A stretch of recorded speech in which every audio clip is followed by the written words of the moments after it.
joints right here, man, that you play when you feeling down on your ism, right?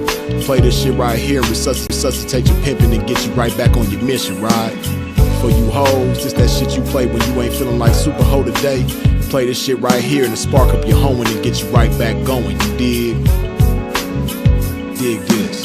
Pimps for real, don't mistake it for fashion. The turf that birthed my reputation for mashing was the track with active, attractive hoes. Professional goers that attract the dough. Like magnets to metal, never settle. We scorching them fag bitches pedal for them portions. My whores win it all. Not the ones on the sideline wishing but didn't ball in the guidelines. My bitches did it all. Down 7 below in the snow for dough.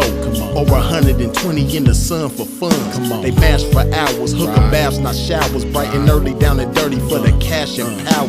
They gotta get the cash, the towers, and reach it all to a pimp. In my position, I'm all but exempt. These bras not wimps, I'm like them renegade bitches. BFFs with tricks but never getting paid riches. Grenade bitches, they dynamite, blowing up on the pimpin' and missing when the time is right. But when they life gets strife, they see pimpin' shining bright, but they action is life without. Bitch, one strike, you out. Can't stop, won't stop. Poppin' pimpin', nigga, can't stop, won't stop. Smashing on these bitches, nigga, can't stop, won't stop. Poppin' pimpin', nigga, can't stop, won't stop. Smashing on these bitches, nigga, can't stop, won't stop. Poppin' pimpin', nigga, can't stop, won't stop. Smashing on these bitches, nigga, can't stop, won't stop. Poppin' pimpin', nigga, can't stop, won't stop. Smashing on these bitches, nigga. See, that's the difference, nigga. The pimpin' mashin' for these riches, nigga. Nothing like you master magician, niggas. Smoking mirrors with your game, hella extras to reflect the opposite appearance of a lame. Bitches coming from y'all, I can't rock with those. Tender-footed and rooted in them doctor shows. Soft shoe rituals, minute residuals. Papers on life support, your loots and critical. Something I learned about with running my earned route and working with turnouts is murdering burnouts. Cause knocking one of you niggas for a scarred bitch,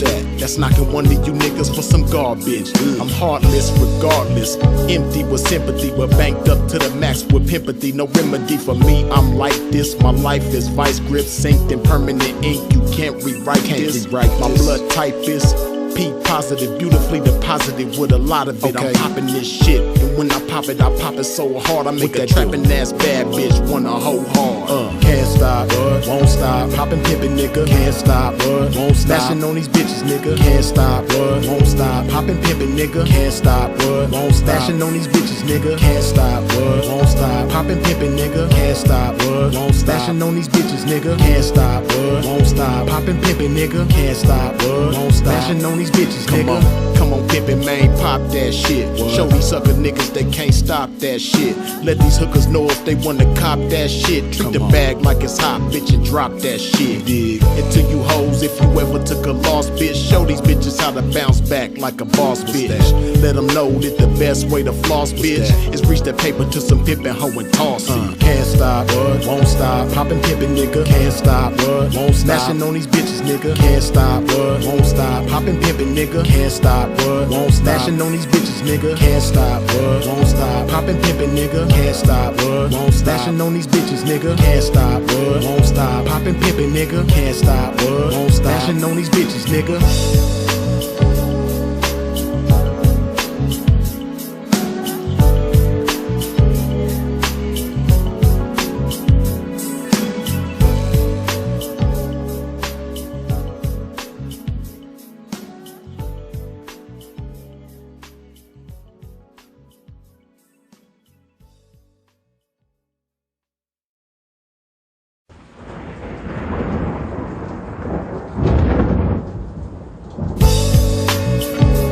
Joints right here, man, that you play when you feeling down on your ism, right?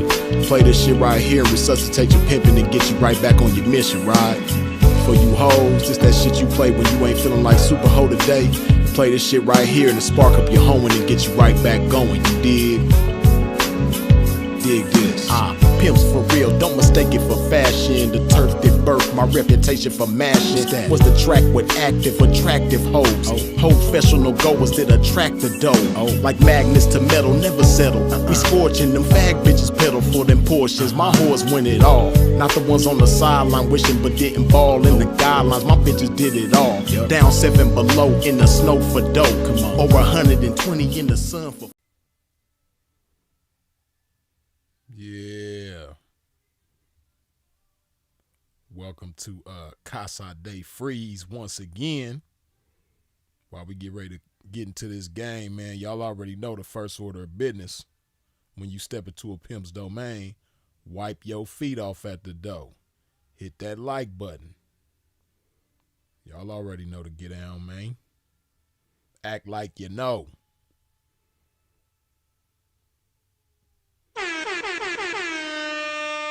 Matthew Davis kicking the dough down with the $2 holla. Good looking, man. Much appreciated. Yeah, man, let's get into this game, man. Y'all already know my first order of business. When we get it cracking, I got to hydrate my pimpin', put some of this good old love juice in my body, like so. Yeah.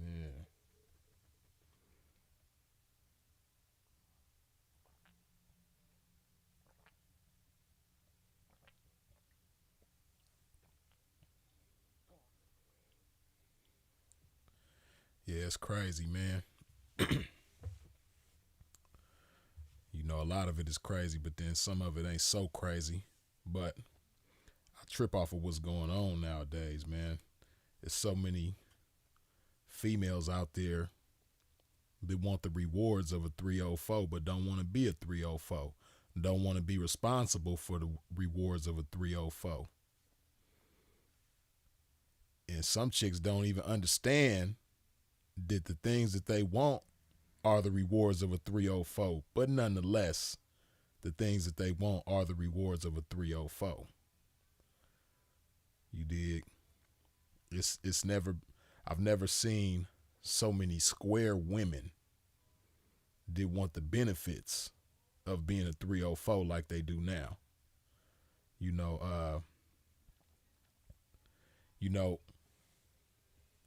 because if you really think about it, you don't really hear women talk about love so much nowadays when it comes to relationships. And on the real, on the same token, that's the cold part about it. On the same token that you got all these women that want to reap the benefits of a 304, you got all these dudes that want to be tricks or do trick shit, but don't even understand or realize that what they doing is trick shit. So basically, you got a lot of squares out there, on the men's side that want to be tricks, but don't understand or realize that they tricks. And then on the female side, want the benefits and the rewards of a 304, but don't understand that it's the rewards and benefits of a 304, and therefore don't want to be responsible in the way that a 304 would be responsible. You dig? Like I said, man, if you really just think about it, a lot of y'all, females that might be in here or that might see this at some point, you listen to the Tasha K's and the Kendra G's and all these different females with these large platforms that talk about relationships and dating and what to look for in a man and all this different shit, right? And I know it's probably a lot of them whose names I'm leaving out because I ain't familiar with them, but I know they out there. But when you hear all of this relationship advice and what to look for in a man, you really don't hear much about love, and you don't hear much about the substance of a man, the quality of a man, other than his financial substance, his monetary substance, and his monetary qualities and value, right? So a lot of women, square women out there nowadays, they base the qualifications, if you will, of a man being with them on their monetary value, right? So it could be the perfect gentleman, takes perfect interest in a woman, caters to her every desire, whatever the case may be. If his money ain't where what's right according to her, then he don't qualify, right? And on the other end of the spectrum, if his money is right, according to, how these women describe what they want, he could be the lamest, most suckerest, uh, weirdest, whatever. Long as his money is right, it's cool. You dig? And it's a trip just thinking about stuff like that, right? Uh, Basically, you got all these square women that'll do things for guys and with guys, or even get involved in relationships with guys just to have access to money at some point in some way. You dig?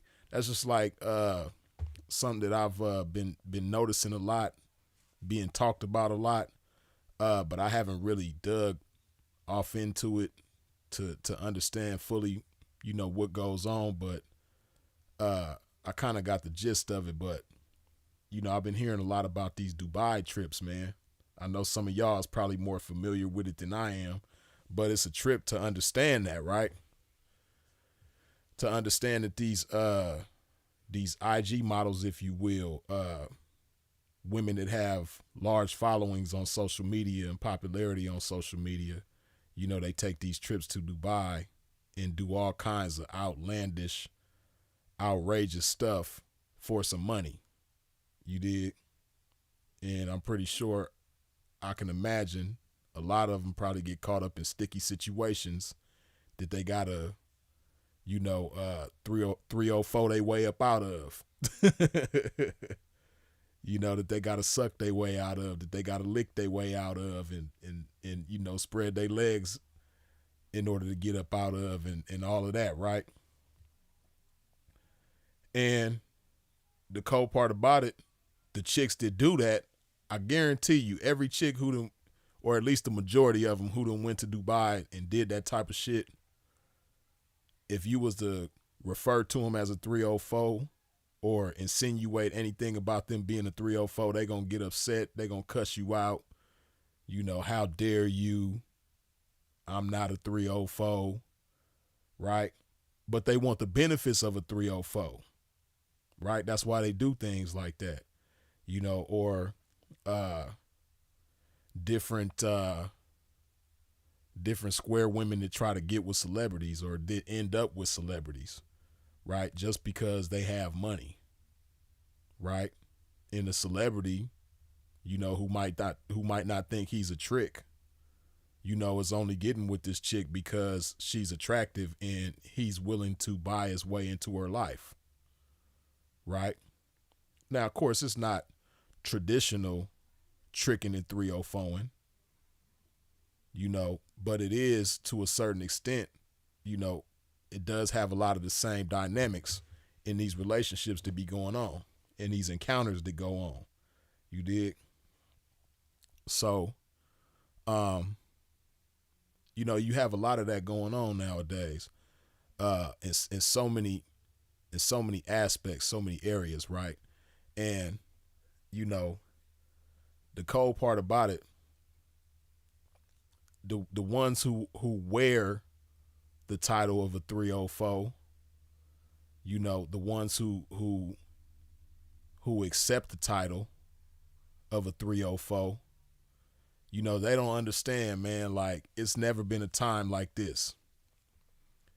It's never been a time where money for a 304 has been so accessible, right? And at the same time that the accessibility to the money is at an all-time high, the ambition, the desire, the drive to get the money is at an all-time low, right? And it's crazy when you think about it, man. Like when like me looking at the world and at the game through pimp lenses, I just say to myself, like, this is crazy. Like, money is just so accessible and so available, but yet and still the chicks that claim to be 304s, their desire, their drive to get it their ambition to get it is at an all-time low. You know, and they want the money, but they don't want to do what's necessary in order to get the money. The 304's. I'm talking about the ones that acknowledge that they are 304's. They acknowledge that they in the game, right? They don't want to do what's required, or they think they're too good. Some of them think they're too good to do what's required. Some of them don't know what's required. And, you know, just about all of them think that just because they in the game that they automatically gonna get to it, you know. And then a lot of them don't even know what's available to them. It's just so much confusion across the board, you know. But I'll go as far as to say is the majority. The majority of 304's don't even know what's available to them, because if they knew it was available to them, their approach to the game would be totally different. Their ambitions, the things that they strive for in the game, will be totally different. It would be much bigger, right? But you know, it's a trip, because a big part of the reason why a lot that has to do with the lack of ambition and drive for these 304's is, you know, they have no desire for game. A lot of chicks think that just because they attractive and they're available that they gonna get rich, right? And it's crazy, you know. And their idea of what being rich is extremely bottom of the barrel, man. You know, that, like, it's just crazy, man. Like, it's craziness all across the board. It's confusion all across the board, man. And you know, the solution is game. Like I say all the time, man, the solution for everything is game. And, you know, it's crazy how many chicks abhor game. It's crazy how many chicks detest game, right? And see, this is a big part of the reason why they abhor game and they detest game, because it comes from the pimping. They know that they got to get the game from the pimping. Right? Those that do know that it takes game in order to get somewhere in this game, you know, they hate the fact that the pimping got the game, and in order to get the game, they're going to have to get it from some pimping. They hate that, right? So what do? They go try to build their boyfriend into a pimp.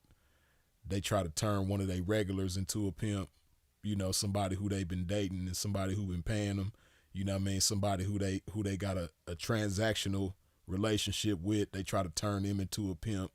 You know, they try to turn everybody and anyone into a pimp instead of choosing some pimping, choosing somebody that they know is the pimping, choosing somebody they know got the game, right?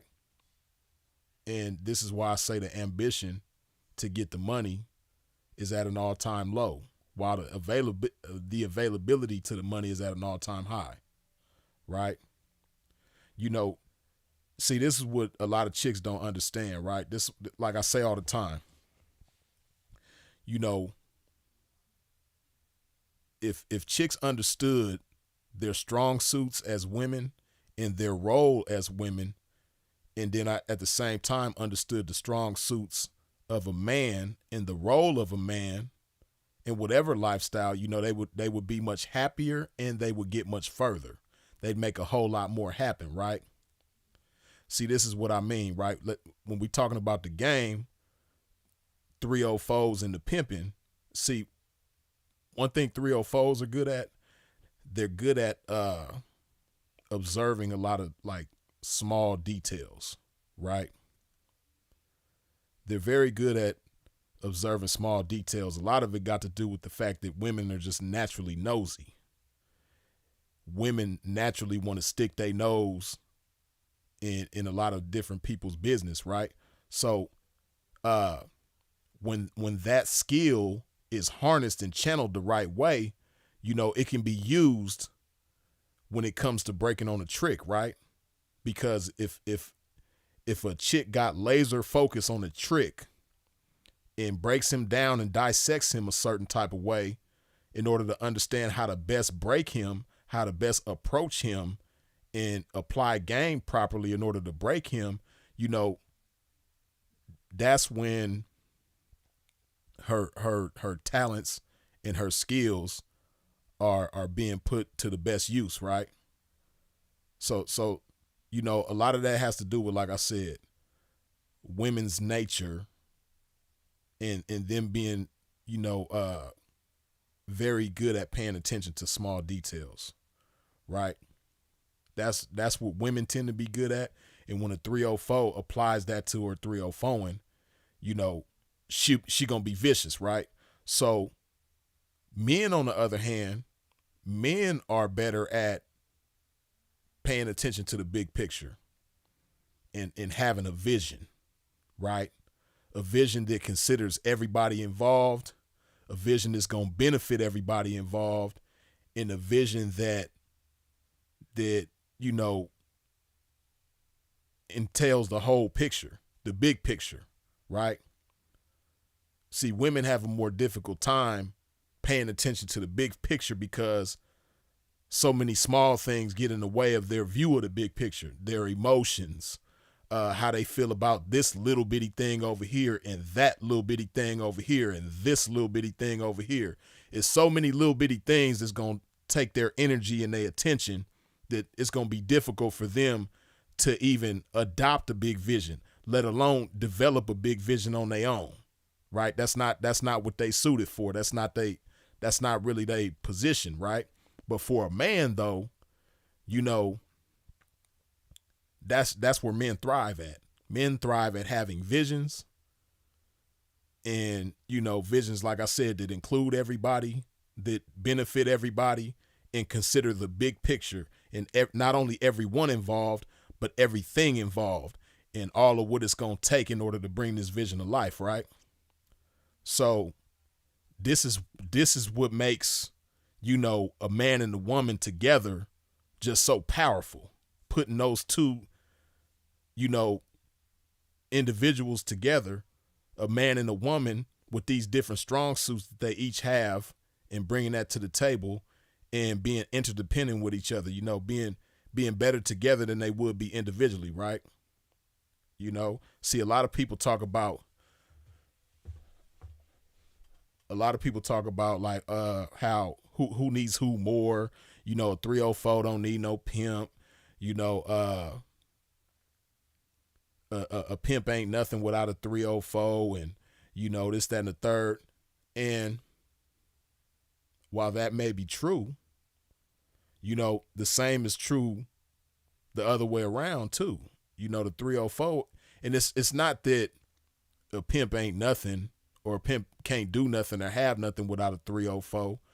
It's just a pimp is definitely not going to be at his best without a 304.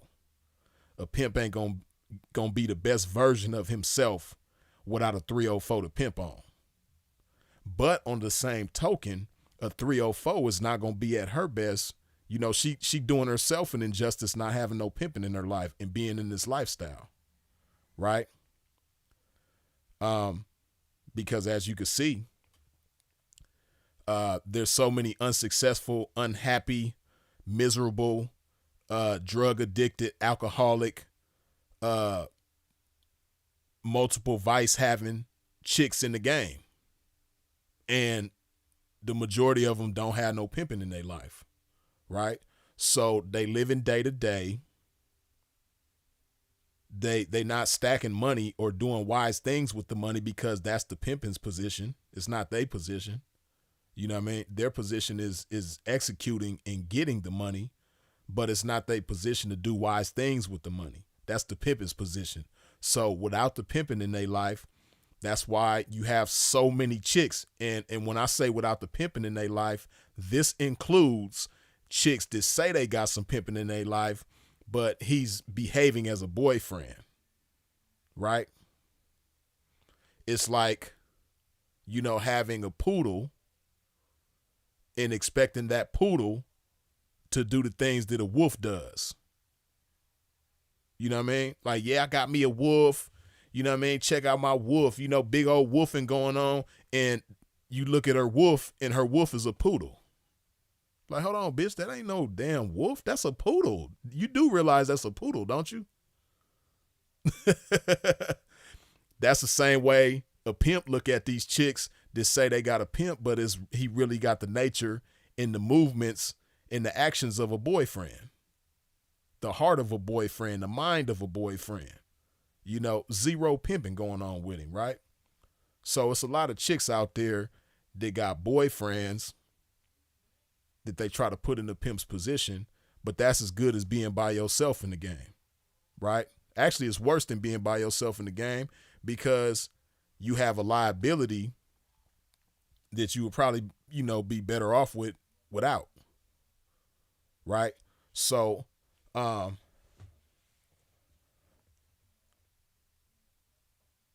yeah, man, it's just crazy. Like I said, that you got so many chicks in the game. They want the rewards of a 304, whether they be squares or they acknowledge themselves as 304s, but don't want to be responsible for the rewards of a 304, right? And it's just a trip, right? Because if you look at the economy of the United States, if you look at the economy of different states, if you look at the economy of different cities, right? If you see how much money is available, how much money is being made, how many new millionaires are being created every year, how many new billionaires are being created every year, there's no reason that a 304 should be broke. There's no reason that a 304 should be struggling. But there's a lot of chicks in the game that are broke and struggling, and they setting it out there every day. They dealing with tricks every day, but they selling themselves extremely short. And the big part of the reason why is because, like I said, they can't see the bigger picture like the pimping can, right? Like, for instance, the Super Bowl is coming up. And the Super Bowl is in Las Vegas. Man, that's off the chain. And, you got some chicks that probably understand to a small degree. They probably really don't even understand to the fullest extent. But to some degree, some chicks understand, that there's going to be some great opportunities in Vegas for the Super Bowl. What they definitely understand is that the opportunities are going to be greater than normal for them, whatever that may be, right? If she's a $500 a day chick, then she understands if she goes to Vegas, she might become $1,000 or $2,000 a day chick over that weekend, right? A chick that is already $1,000 or $2,000 a day chick, she might understand that she can be a $4,000 or $5,000 a day chick over that weekend, right? And then you got the ones that got some ism in their life, that gets them to understand the big picture and see that, the sky is the limit. You know what I mean? The sky is the limit, and, if you just understand Vegas, how it is right now, right? Like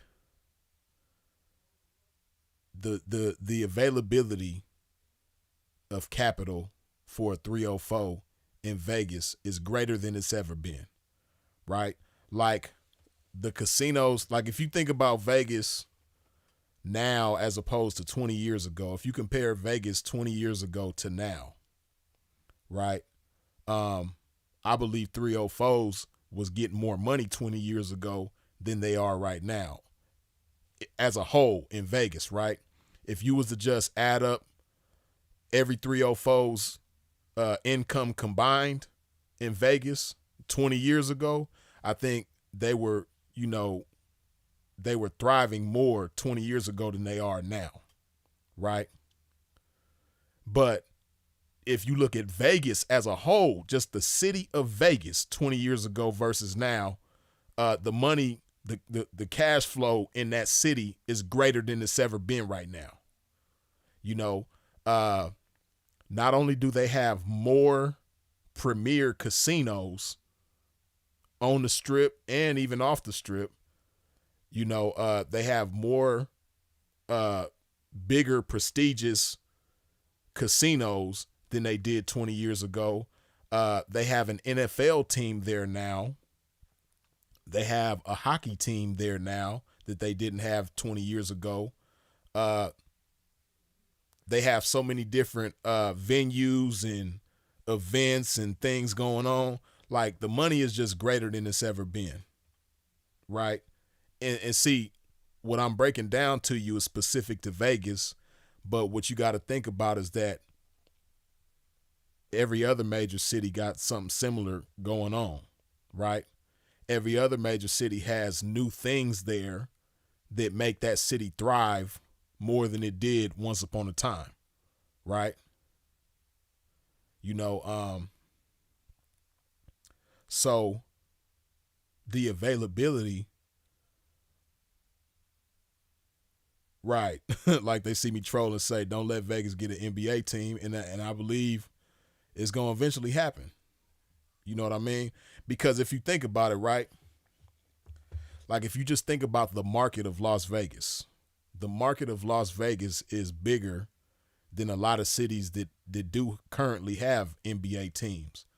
A lot of cities that do currently have baseball teams, right? The market of Vegas is a lot bigger and more profitable than a lot of these cities that already have those professional teams, right? So it's just a matter of time. Vegas, I believe Vegas is eventually going to have baseball and a Major League Baseball team and an NBA team, right? Eventually they're going to have both of those. But like I said, the availability to get it is there. But see, the challenge is, one, there's so many distractions, right? See, that's another reason why I believe, 304's thrived so much better 20 years ago or even further back than that than they do now, because, it's more of a challenge to be a 304 now than it was before. While the money availability is greater than it's ever been for a 304, the challenge to be a 304 is also greater than it's ever been. A big part of the reason why is because of so many distractions, right? See, like I said before, if you go back again 20 years ago, social media wasn't the way that it is. I think MySpace was probably just starting. Facebook probably was just starting, but Facebook at that time, if I'm not mistaken, was a college student based platform. Like, it was really only college students on there at first. MySpace was just starting, or if it wasn't just starting, it was about to start. No, matter of fact, 20 years ago, MySpace, I don't think it had started yet. I think it started, in 2005 or maybe the end of 2004. But whatever the case, and not just that, but all, like, how complex and high tech these cell phones are nowadays. Cell phones wasn't like this 20 years ago. Most cell phones that you saw 20 years ago, they had actual buttons on them. Like the T9 buttons and all of that, buttons 0 through 9 and the pound and the hash buttons. The majority of cell phones had that. It wasn't no touch screen, nothing 20 years ago. So with that being said, the phone wasn't as much of a distraction for a 304 like it is now, right? So when you have a device occupying a lot of your attention, you know, you're going to miss out because that a lot of that attention should be directed to, you know, your focus, your job, what you out there for, which is to break a trick, right? So this is why 304s, like I said, thrived much more 20 years ago as opposed to now, because their attention wasn't taken away from what they out there to do, right? There wasn't those distractions, the millions of distractions that come with one device that you hold in your hand, right? So, you know, while the money is greater, the distractions are greater too.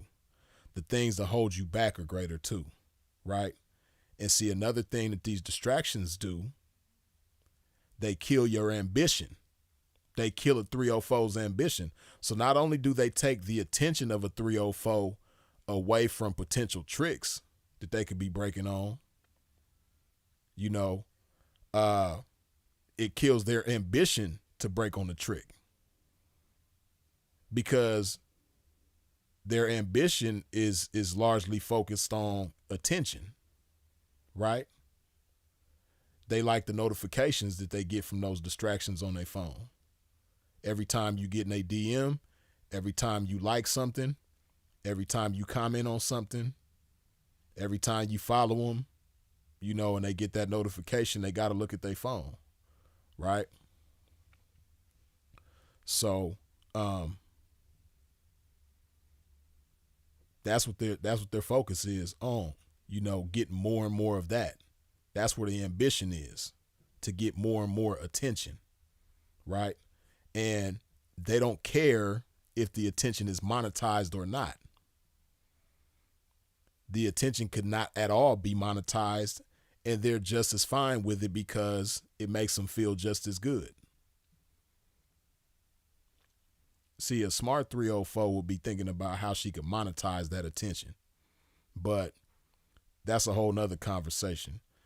The average 304, or the majority of 304s, don't care to monetize the attention that they get on the internet.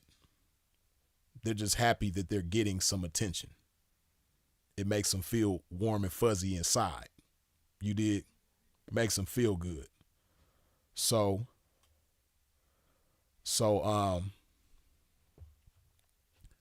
yeah, so like I said, that's killing the ambition, and it's taking the attention away. So this is what you see out there. And because the ambition ain't there and the attention, the focus ain't there, the concern for being best prepared isn't there. To be the best 304 that you can be, that desire isn't there, right? Because a 304 that wants to be her best, she's going to want to have good conversation. She's going to want to be able to speak a certain way that's going to result in her having the best outcome, which is the most income from a trick, right?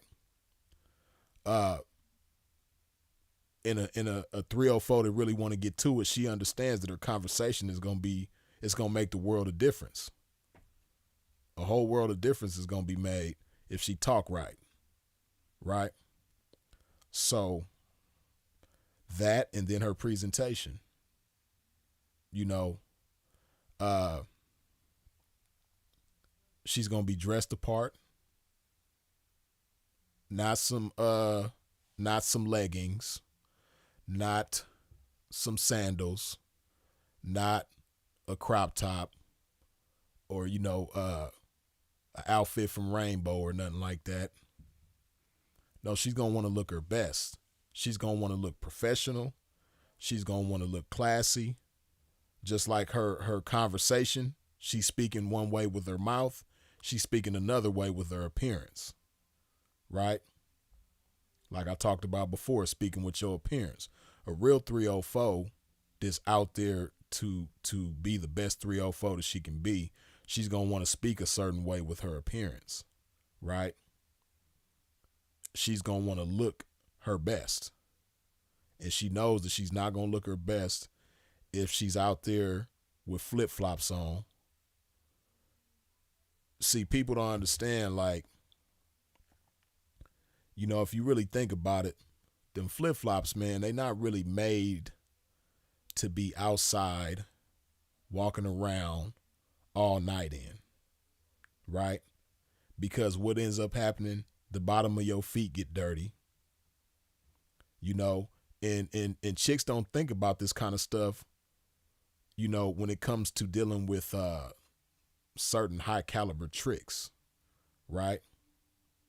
Because just like you, when you spend your money, you want to make sure that you're getting the best quality for what you're spending your money on, right? If you spend your money on a car, you want to make sure that you're getting your money's worth out of that car. You know, if you go to a restaurant, you know, if you're going to give your server a tip, you know, it's going to be because they gave you the best quality service that, you know, you could ask for, right? Same thing when you ride in an Uber or a Lyft, right? If you're going to give a tip, you want to make sure that that tip was earned. You know, you want to get your money's worth. So it's the same thing with a trick with a 304. You already know a lot of these tricks, they already, a lot of them be expecting the most for the least anyway. But a big part of the reason for that is because most of these chicks, you know, they know that they can get them to do the most for the least. That's a whole nother conversation though. But a high caliber trick, you know, he doesn't mind paying you the most if the quality is the most, right?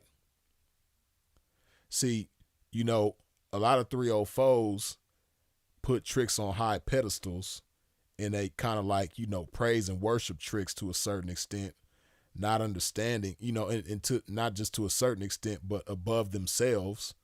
You know, a lot of chicks be, you know, you got a lot of chicks that if they get a certain amount from a trick, they feel blessed. They feel lucky, like wow, like they don't deserve it. You know what I mean? Like they're lucky that the trick found favor upon them enough to give them that amount of money.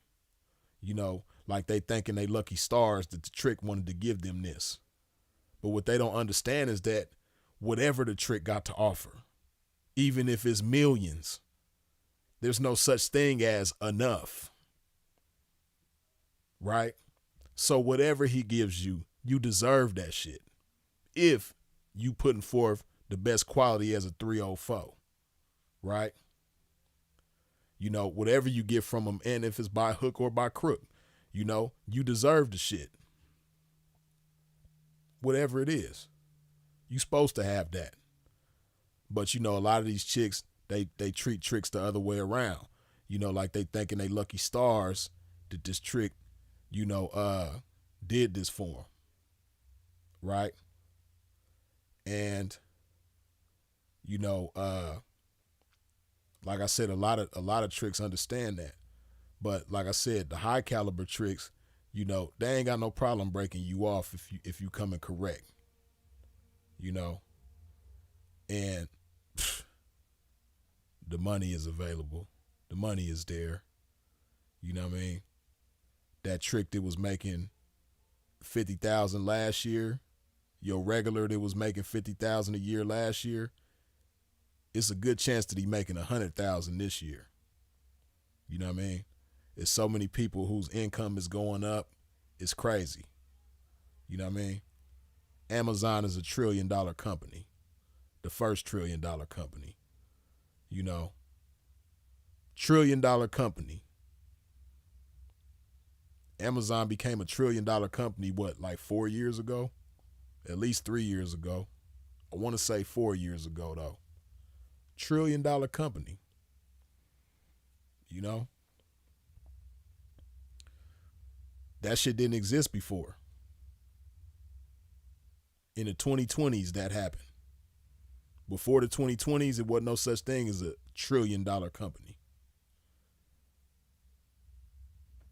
So just think about what it takes in order for a $1 trillion company to come to be. Think about that. You know, somebody's spending some money in order for that to happen. You know, so people spending more money than they ever spent. That's what that means. On everything. People spending more money on gas than they ever spent. People spending money on utilities more than they ever spent. People spending more money on rent and mortgages than they ever did. Clothes, food, whatever. You know what I mean? People are spending more money on things than they ever did. Whatever you could think of. The only thing they not spending more money on than they ever did is a woman's time and pleasure. You know, 304's, right? Tricking ain't never been so cheap. Tricking ain't never been this cheap. You know, if 304's understood what's available to them, you would never, ever, ever hear about $80 out calls, $60 out calls. Like a chick going out of her way, leaving where she is to go to where the trick is for $60 and then leaving and going back to where she came from for $60. Doing a round trip. You know what I mean? Some of these round trips might take 30 minutes. Some of these round trips might take 45 minutes. You know what I mean? Even if she's only there with the trick for 5 minutes. You know, the time that you spend traveling and, you know, the fact that you're giving this trick your presence, your company, your time for that little amount of money is crazy. Especially when you know that what the trick got available is, you know, that shit is disrespectful. You know, but like I said, that vision, man. 304 gotta have that vision.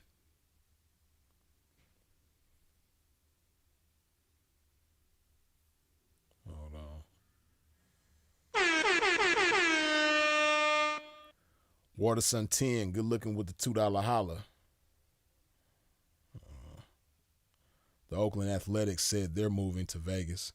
Yeah, I know they've been, you know, that rumor been spreading around for some time now. I don't know how official it is at this point, but they've been saying that for some years now that the A's was gonna go over there. I don't know how true it is, but you know, if it ain't the A's, somebody gonna end up over there, and somebody's NBA team is gonna end up over there too.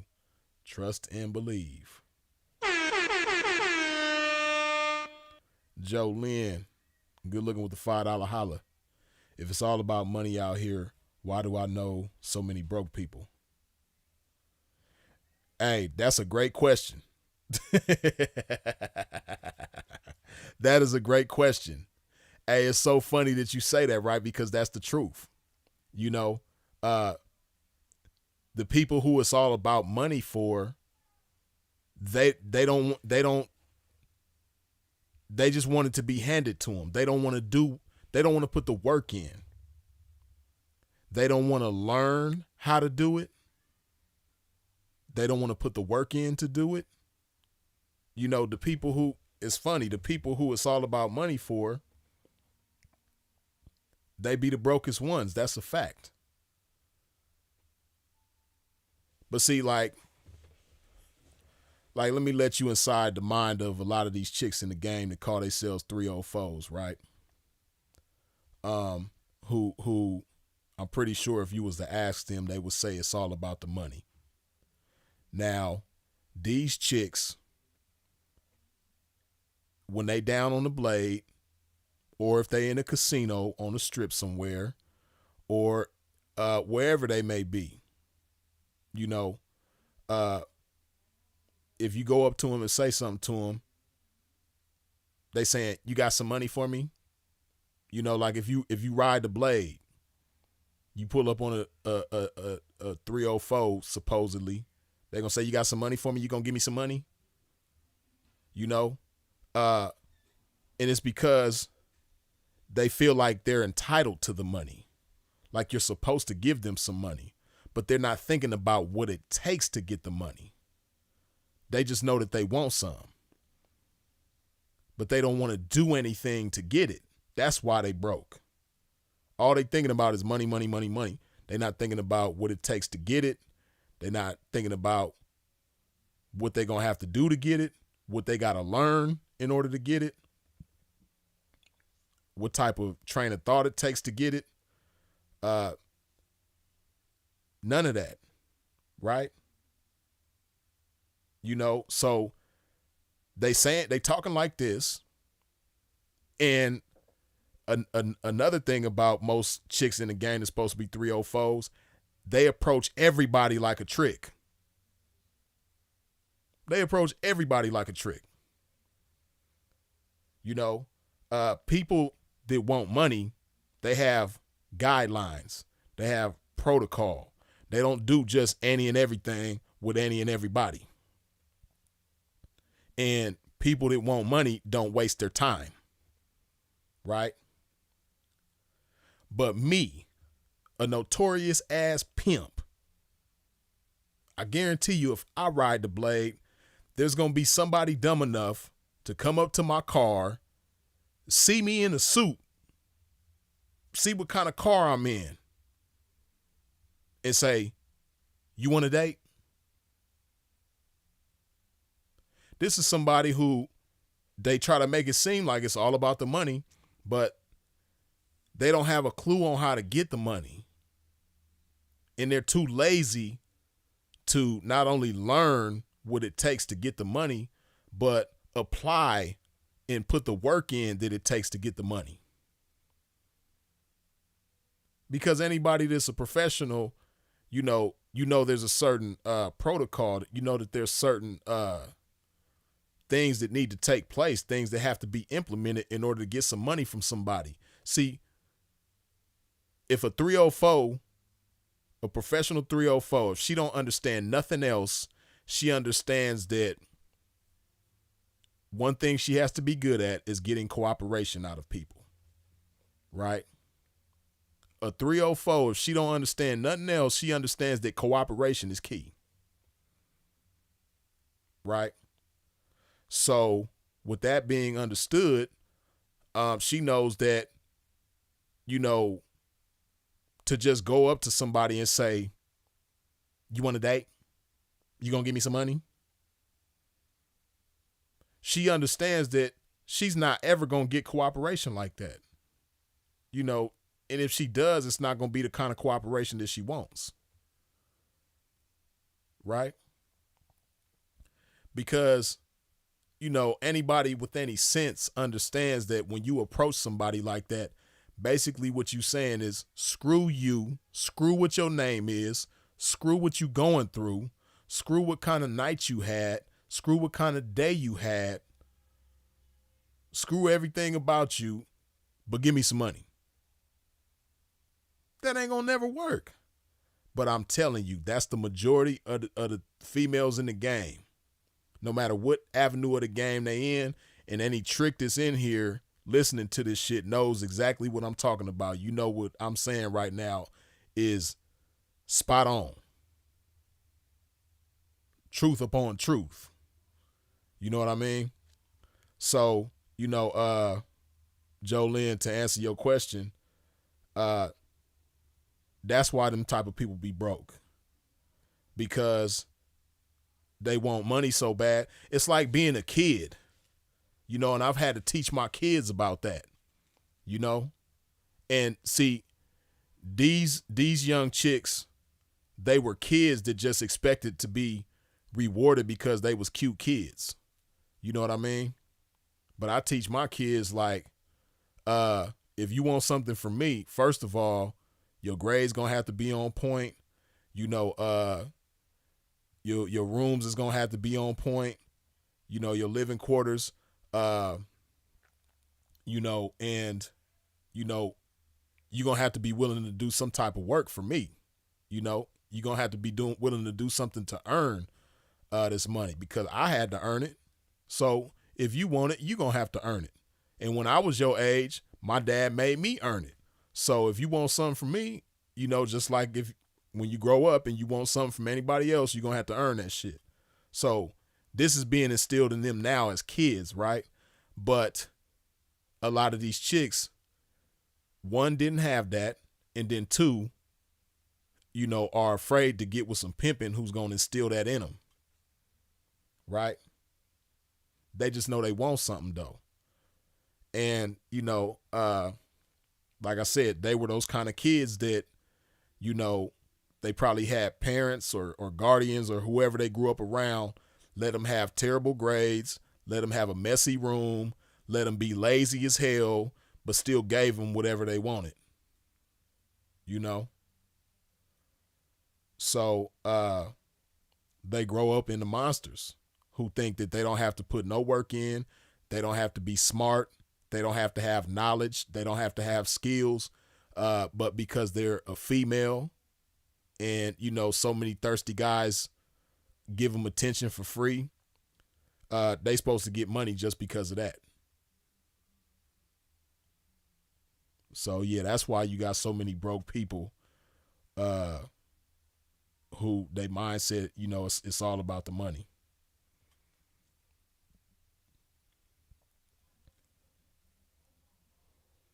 They think it's something for nothing. That's what it is. They expecting a whole lot of something for a whole lot of nothing.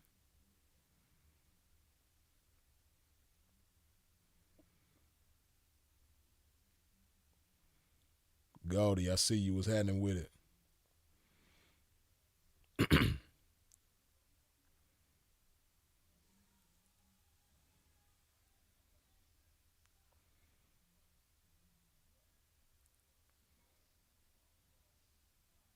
What this knowledge is capable of, it's almost like an ultimatum. The motivation to produce something is more I want to see from both genders.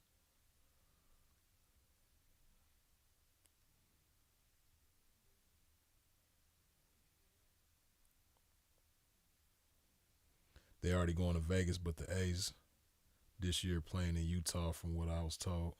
Oh, so they are. It's already locked in that they going to Vegas. See, that's what I mean. You know what I mean? People don't think about stuff like that. They don't think about how that affects the economy, how that stimulates the economy. You know, people don't think about stuff like that. How you know what that does for a city, right?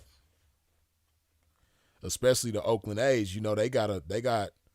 You know, I would imagine that their merch game is pretty strong, right? And their fan base is pretty strong. The Raiders is crazy. You know what I mean? Anywhere the Raiders go is gonna be gold. You know, the Raiders fan base, you know, they die hard.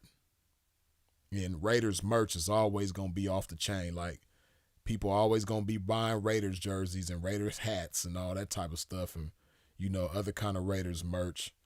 And yeah, Raiders is gonna always thrive. No matter how sorry they are, they could go 0-17 for the season. You know, the Raiders is always gonna be good no matter where they go. You know, I don't know why the fans love they sorry ass the way that they do, man. But hey, the Raiders always gonna be good. You dig? And you know the A's coming there. You know that's just gonna give. You know, it's gonna stimulate the economy in Vegas that much more.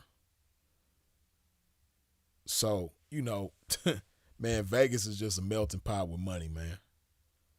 You know, and it's right in people's faces, but they don't see it. You know, the money is slapping you in the face everywhere you go in Vegas, but you don't see it. You know, that's the story with most 304's in Vegas. The money is slapping them in the face everywhere they go, but they don't see it. Right? And because they don't see it, you know, they feel entitled. So, you know, they know they want some money, but because they don't know what's available to them, they don't want the right amount of money. They don't want the right kind of money. So they don't want to do what's necessary in order to get that right kind of money. Cause man, it is out there, you know, and you know, it's crazy, man, because I feel for the pimping, man. Cause I know it's a lot of cats in the game that have some beautiful women that's down for them, you know, or they're physically beautiful, you know, but mentally they just got shit for brains, man. So, you know, it's only so far they can go with them, man, because they don't want to receive no game. They'll receive some basic ass game, some ABC 1 2 3 game, but you know, anything that requires more than 3 steps, you know, they just, you know, they get lost, they get frustrated, you know, they don't want to listen, you know, so it's only so far that you can go with them, man. But if only they was receptive to a broader perspective to be highly effective and collective with some pimping, man. You know, you could really do some amazing things with some of these chicks, man, but they just cool being stupid. You know, it's a comprehension block, man. You know, you can't fit the game into their little bitty ass minds. The game is just too big for them. And you like, damn, man, this chick, she got such a cold ass walk. She got a sexy voice. You know, she just got everything necessary except for the brain. You know, bunch of scarecrows walking around in the game. That shit is crazy, man.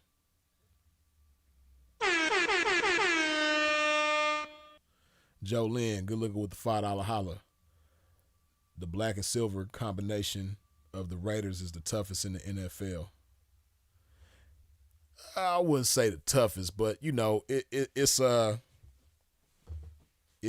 like it does have mass appeal for sure. You know.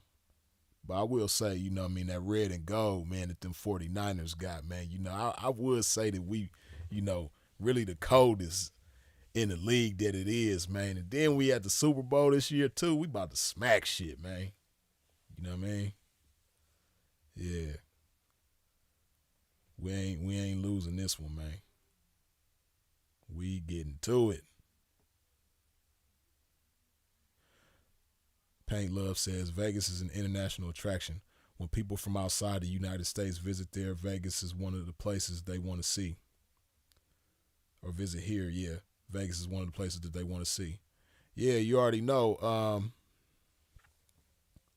For most international tourists that come to the U.S., they definitely want to see New York. They definitely want to see L.A., and they definitely want to see San Francisco. And then I would say probably Vegas is right after that. You know what I mean? Vegas is definitely one of the top 5 cities that they coming to, though. They coming to see Vegas for sure. You dig? Because it ain't nothing like it in the world. You know? So them cities that it ain't nothing like in the world. Well, I don't know. I have to take that back. San Francisco probably, you know, they probably falling down on that tourism rank, man, because of them bippers, man. The crime in San Francisco is so crazy, man. It make people not even want to visit, man. Certain businesses is leaving. You know, businesses that been in the Bay Area for forever. You know, they leaving the Bay. It's crazy, man. Them little dudes that be breaking into the cars out there and stealing the little trinkets, whatever they be coming up on, man. They don't understand how they destroying their own city, man. But hey, it ain't gonna stop. They gonna keep doing the dumb shit. But people don't understand, you know, the tourists, they don't be hip to what's going on in the Bay. They just come out there blind, you know, leaving shit in their car, plain sight, because where they from, they can do that type of shit. Not understanding that, the Bay Area is a totally different animal. Shit. Totally different animal, man. But it's sad because the Bay is a beautiful place, man. I love the Bay. But you just can't you can't just leave your car parked anywhere, and you definitely can't leave anything in plain sight. And you definitely can't leave anything of value in the car. Because them bippers is gonna run through your shit. Man, I was so fortunate that the only thing because they bipped my shit when I went to Oakland, and I was so fortunate that the only thing it cost me was, I had to pay $600 to replace the window, and an empty box of cologne. That fortunately I had just took the cologne out the box. You know what I mean? But I'm so glad they didn't go inside my trunk, man. I don't know, maybe they might have tried to and couldn't figure it out or something. I don't know. But I'm so glad they didn't go into my trunk, because I had so much shit of value in that trunk. Boy, I'd have been sick if they went in that trunk and got my shit. My laptop was in there. Had a couple cameras in there. Man, I had some shit in the trunk. I'm so glad they didn't go up in that thing, boy. I'd have been sick. But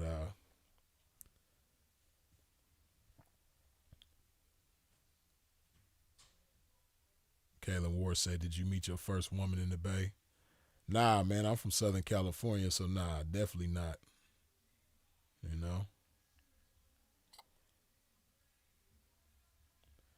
Yeah, Kaylin Ward, see you, I think you from the Midwest, if I remember correctly. So yeah, nah, see, what you gotta understand, man, California, it's a very big state.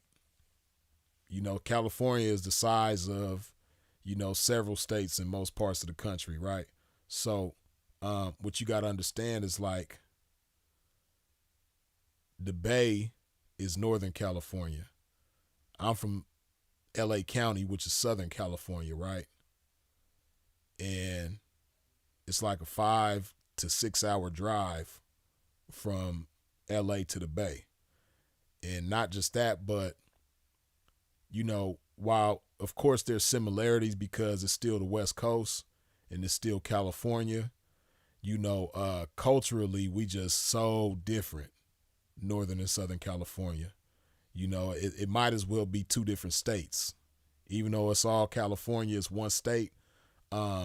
Because it's so different, they might as well be another state. You know what I mean? We might as well be a separate state from them. Like the culture is different, the lingo is different, the climate is different. It's just so different, in Northern California as opposed to Southern California. So yeah, it's like night and day from each other in a lot of ways, man. But shout out to the Bay, shout out to Northern California, Sacramento, Stockton, all that shit. Modesto. I rock with all of California, man.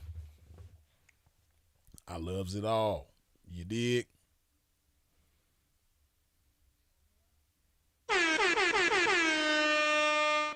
Lojo, good looking with the $2 holla. Not just 304's, but most women love convenience. Yeah, that's what it is. That's what I mean by, the benefits of a 304. It has a lot to do with convenience, and that's why I say, a lot of square women as well, as the title suggests. A lot of square women want the benefits of a 304. They just don't want to be responsible for the shit. Because if you a female and you a square, and the deal breaker in you getting involved with a man is how much money he makes, you bear a lot of similarities to a 304. because you pretty much got the mindset of, you know, if this doesn't benefit you monetarily, you're not going to be involved. If this man can't support you financially the way that you want to be supported financially, then you're not going to be involved with him. Right? So that's the same as a 304, because if a trick ain't giving a 304 some money, she's not going to be involved with him. That's what it's all about. It's transactional. Right? So, like I said, man, when you listen to a lot of this content on the internet, that's what they talk about. It's all about money. It's all about clout. It ain't, you know, nobody really talks about the qualities of men and women. You know, when you ask a woman what she has to offer as a woman, you know, 9 times out of 10, she ain't really saying much beyond her physical appearance. And if she makes money, she might mention that. You know, if she make a decent amount of money on her own, she might mention that. You know, but they don't really consider what it takes to be a quality woman, other than, you know, physical appearance and, you know, maybe the fact that she gets some decent money. Right? So on the same token, because they're not thinking about what it takes to be a quality woman, they're not thinking about catching a quality man. The only quality that is required of a man to them is, you know, him being, you know, monetarily on point, according to what on point is to her. Right? That's their biggest concern. So it's a high likelihood they're going to end up with a sucker with some money, or a buster with some money, or a lame with some money, which a lot of them are, you know what I mean? The DJ Trickademics of the world, you know? You see how lame he is. He got a whole bunch of money, but he lame as hell. He a sucker. He a buster, you know what I mean? Everything else. But, you know, when you're a lame ass broad on the same token and all you care about is some money, hey, eye for an eye, tooth for a tooth, you dig? Sin City 16702, good looking with the $5 holla. Was your car bipped when you was there for Kenny Red funeral? Yes, it was. That same day, man. You know, I told this story before, but, you know, in a nutshell, Dre, myself, Dre's son, his nephew, and a couple of other guys. It was about 6 of us. We was all having lunch. This was right after K-Red's service. We went straight to go have lunch at Solely Vegan. Shout out to Solely Vegan. Bomb vegan restaurant, man. If you ever in Oakland or just in the Bay period, man, pull up to that Solely Vegan. Bomb vegan food. But we was there, and while we was sitting there, it's about probably between 1 and 2 o'clock in the afternoon. Yeah, I got bipped, man. Right there. Downtown Oakland. And I didn't really, you know, I had heard about bipping, but, you know, I don't really spend a lot of time in the Bay like that, or at least especially not lately. So I didn't understand how serious it was, man. So, you know, my car ain't got no tint. So I don't have any tint, and I had a bag from Macy's that had a box of cologne in it, but the cologne wasn't in the box. I had just bought that cologne that morning before the funeral, and I took the cologne out the box and put it in the side pocket of my driver's side door. So they seen that bag, that Macy's bag, in the back seat. And you could see that it was just a box of cologne in there, but, you know, they broke my window for that box of cologne. And, you know, I was kind of mad that they didn't, like, look in the door of the driver's side and see the damn cologne, man. I'm like, damn, you gonna break my window, at least steal something of value, but I'm so glad they didn't go in my trunk though, because I would have been sick as a dog, boy. Man, if they went in my truck, I still to this day would be sick. You know what I mean? Especially because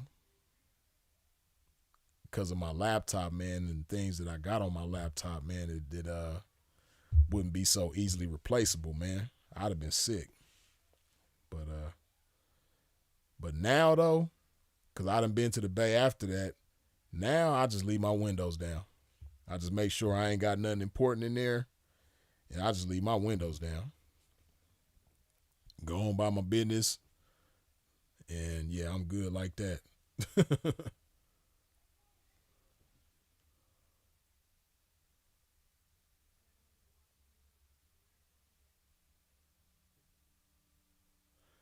Ricky Brown say, Freeze, how do you promote pimping, but the police ain't got you like Exes and Knowledge? What happened to Knowledge? I ain't even know nothing happened to Knowledge. But the boy Exes, so if you look at that video, it's totally different. See, you know, me, I'm just exercising my First Amendment right, you know, my freedom of expression, freedom of speech, right? That's all I'm doing. You know, this ain't no different than, you know, what Terrence Howard was doing on Hustle and Flow, or what Sugar Free does in a rap song. You know, it doesn't mean that somebody is actually out there doing what they talking about, right? But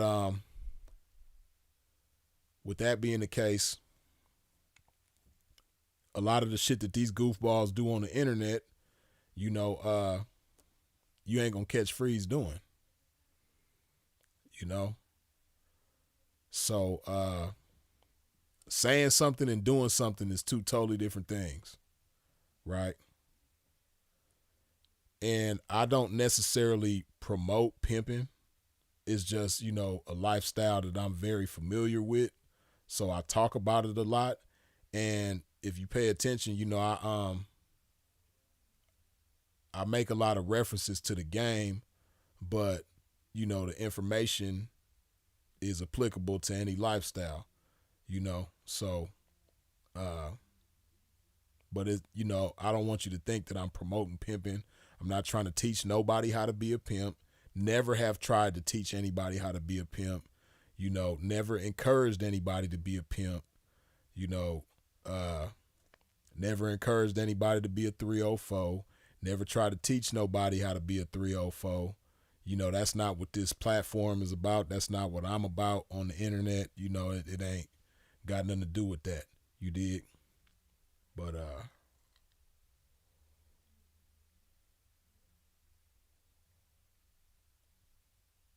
yeah.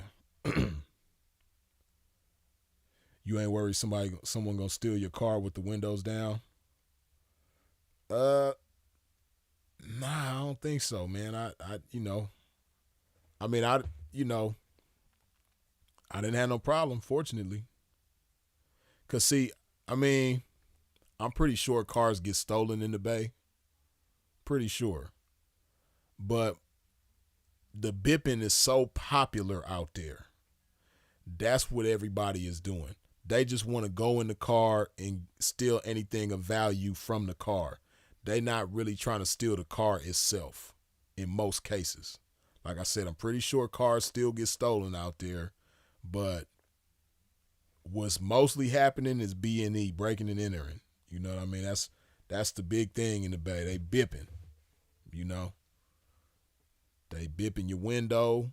They going up in there and they taking whatever they see of value, and that's it. And that shit happens in a matter of seconds. You know, they be so fast with that shit, it's crazy. You dig? So yeah, I don't really worry about my shit getting stolen. And then like I said, I don't be in the Bay like that all the time anyway, you know.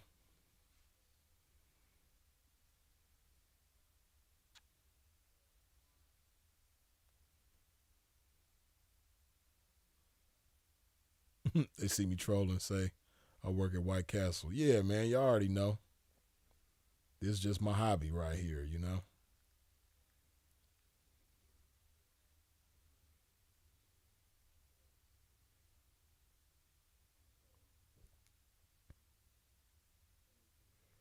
Right, like Divine say, Divine already know. We promote good health, education, and getting your CDLs for sure. Right, like Ricky Brown say, the police is watching. They know who's some pimping.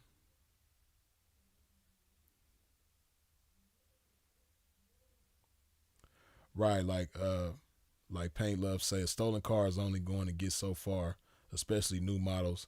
And regardless, that's what insurance is for. Right, you know what I mean. And then you know they can only do so much with a stolen car nowadays. And then it's like, why steal a car when some of these bippers they come up on some cool things, like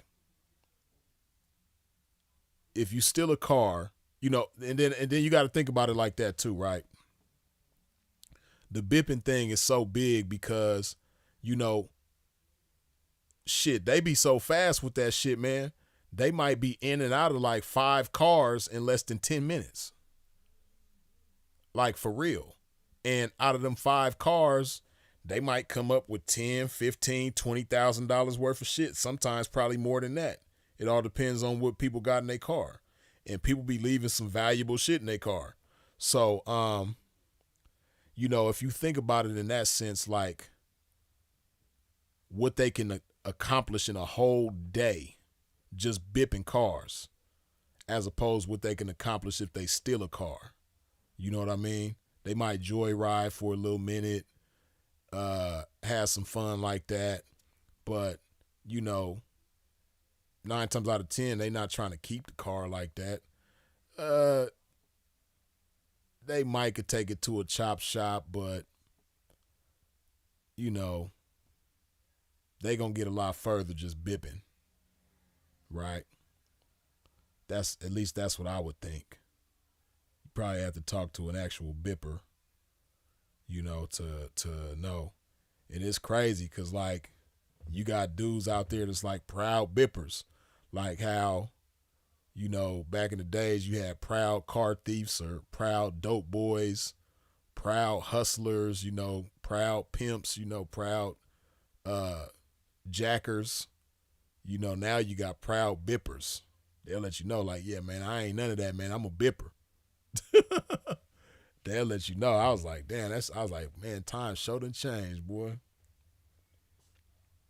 But and they've been bipping in the Bay for a minute now too, but like the past, I guess probably since the pandemic is when it just like really became like extremely popular, like how it is now.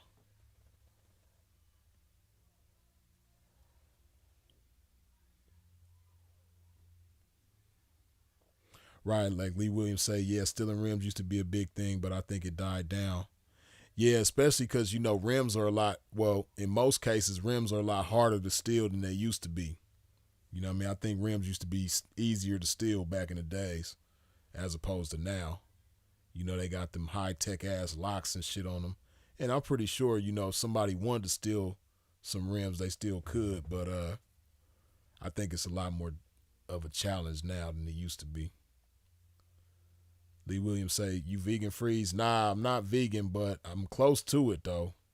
You know what I mean? Because the only thing from the animal that I really eat lately is fish.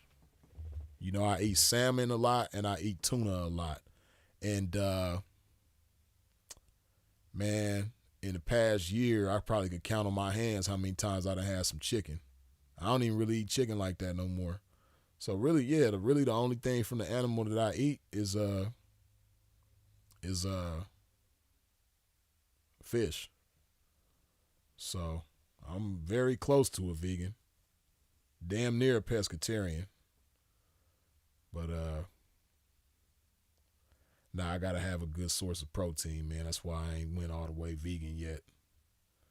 I think I could be a vegan though, like because of how close I am to it right now. If I wasn't trying to like have some mass on me, I think I could be vegan. And then too, they got some swole ass vegans out there. I just ain't got the game all the way on how to, really do it. But I know And it probably, I know it takes something, but yes, like Mike Rashid. Mike Rashid been vegan for years now, and he's still on swole. So it's definitely something to it. I just ain't got the game on how to be a swole ass vegan, but I might eventually come to that point. You know what I mean? I might eventually be a swole ass vegan one day, so don't be surprised if you see Freeze as a swole ass vegan.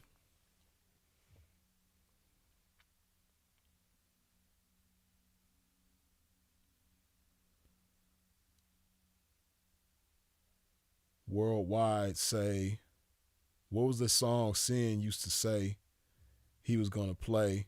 It was an annoying. It was an annoying. It was like a rapper that was trash. Anybody remember?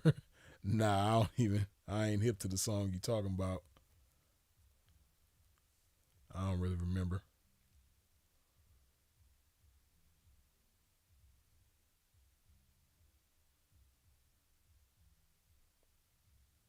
Boy, you don't know who you talking to. People be so weird. You got too much time on your hands, man. Why are you asking me if I'm an informant? I don't even know who the hell you are, so why would you be worried about me being an informant? When have I tried to pry information out of people on here? That's what informants do. Informants try to get information on you that will make you vulnerable in order to get you caught up. You know what I mean? You gotta use your brain when you ask questions, man. I know you're using your fingers and your eyes, but use your brain while you're using your fingers and your eyes, and you won't waste your energy typing shit like that. You know what I mean? Like I say all the time, man.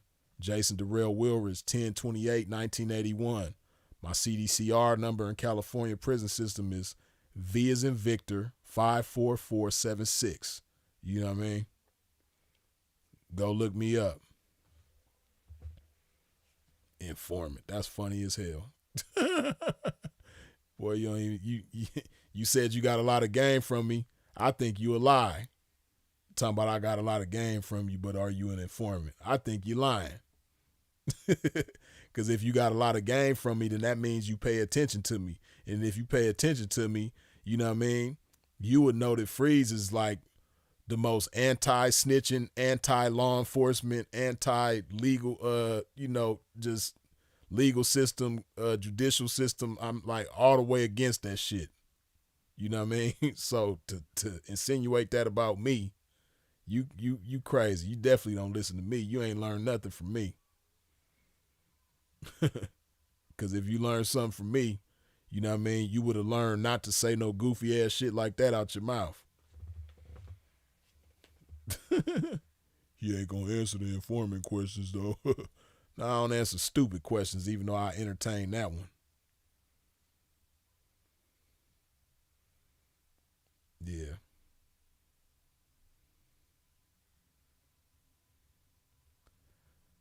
Yeah, you say informants are protected, but I'm not protected. How am I protected? You know what I mean? Y'all done seen me get. See, that's why I said you don't even think about who you talking to, and you definitely ain't learned nothing from me because you don't pay attention to me. How many times have I been pulled over? You know what I mean? How many times have I been, snatched out of my car and my car get tossed up and all that shit? You know what I mean? Like, come on, man. Run my name. See how many times I done been arrested. You know? Like, run my rap sheet, man. Like, I ain't never heard of an informant get arrested as many times as I have. Shit. I've been arrested in my life so many times, it's a shame. I've been seen handcuffed so many times, in jail cells so many times, and fingerprint machines and all that type of shit, and mug shots.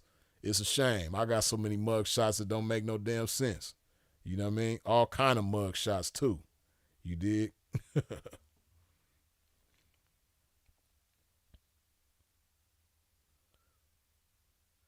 I don't know, man. What, you want me to get locked up or something? What's wrong with you, man? You asking if I'm an informant, insinuating that I'm an informant, and because I'm free, I gotta be an informant. But you not an informant though. Hey, man, I don't know what me being free, why that's bothering you so much, man. But hey, I'm not doing nothing to go to jail, man. That's why I'm free. You know, I don't know what it is about you, man. Like I don't know why the fact that I'm free bother you so much, man. But don't lose no sleep because of Freeze's freedom, man. You know, don't be tossing and turning in bed like, damn, this nigga Freeze he's still free, man. He still ain't locked up. Damn, I can't sleep. I can't eat. You on your R. Kelly shit. You can't eat. You can't sleep. You know what I mean? Without Freeze in jail, man. Hey, man, uh, turn your focus and your attention on something else, man, because you know that ain't gonna do nothing for you, man. Okay, you said they got charges called promotion of prostitution. Do you know what that is? Do you really know what that charge is? See, you talking to somebody who done fought the legal system before, man. Hey, listen, this what you do about charges, right? You know, before you just throw shit out there, you don't like to read, obviously, and you don't like to study, you know. But in order for somebody to be charged with something, certain things have to come together, right? Now, do yourself a favor and go look up promotion of prostitution and then see what that charge, what constitutes that charge, what it takes in order for somebody to be charged with that. You know?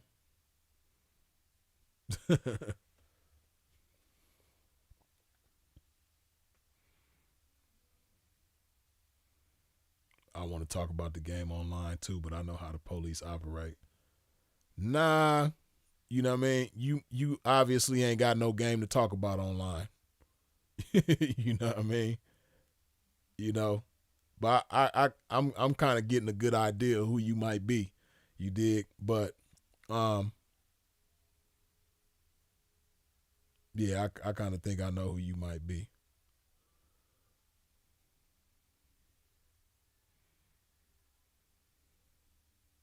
Right? Yeah, I agree with you, Divine. I really think it's past his bedtime, especially on that East Coast. It's 2:30 in the morning where he at.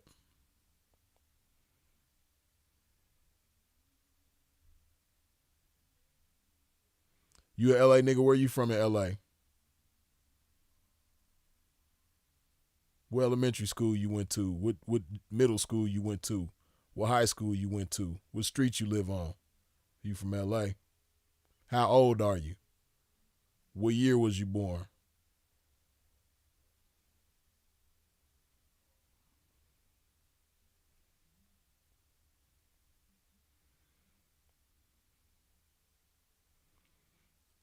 Hollis listening. I think you saying, do you plan to do fitness content in the future? Yeah, I have a fitness channel that I started. I haven't, you know, I kind of went cold on it for a minute.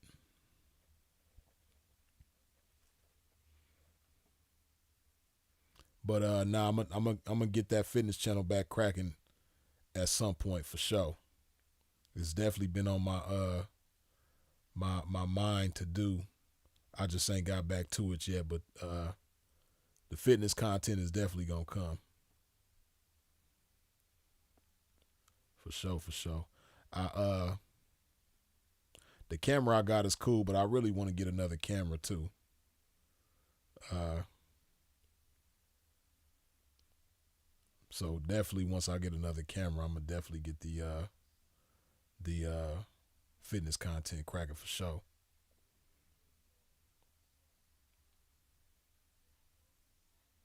Yeah, Dot Blatt. I don't know what happened to knowledge. I don't know if that person just trying to insinuate something.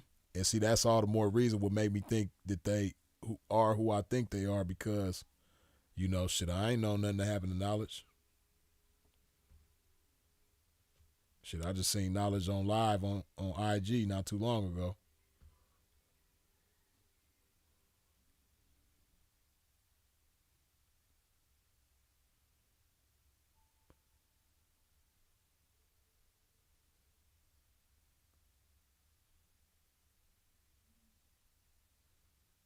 Yeah, Clark Kent, it could be that person too.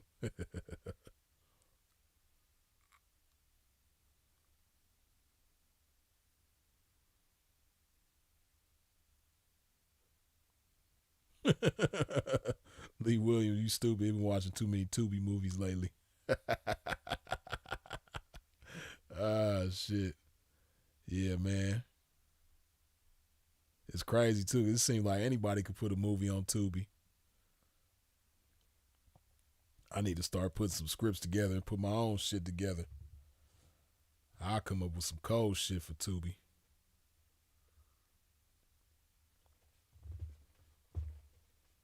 If I had the time to do certain shit like that, I'd be vicious at that. If I made it my business to put together scripts and shit like that, man, I'll come up with some cold shit. You know, cause see, a lot of people just do things, just like with 304'ing, just like with the game, you know, with music, and even now with movies, it's not about being the best. It's just about doing it, you know, just so you could be out there. But it's not really a lot of that spirit of competition or that spirit of being the best, you know, like when it come to music, right? You know, a lot of people just do music now because it's cool, you know, and a lot of people are getting paid, and not even just getting paid, a lot of people getting attention and clout for it, you know. That's why you got all these females that think they can rap now and they trash. It's so many trash ass female rappers out there. I'm tired of they ass. You know, it's like if they get their booty done, they get a BBL, and they lace front game is cool, and they, you know, they get their makeup together, get their look together. You know what I mean? They just they really want to start a rap career all of a sudden.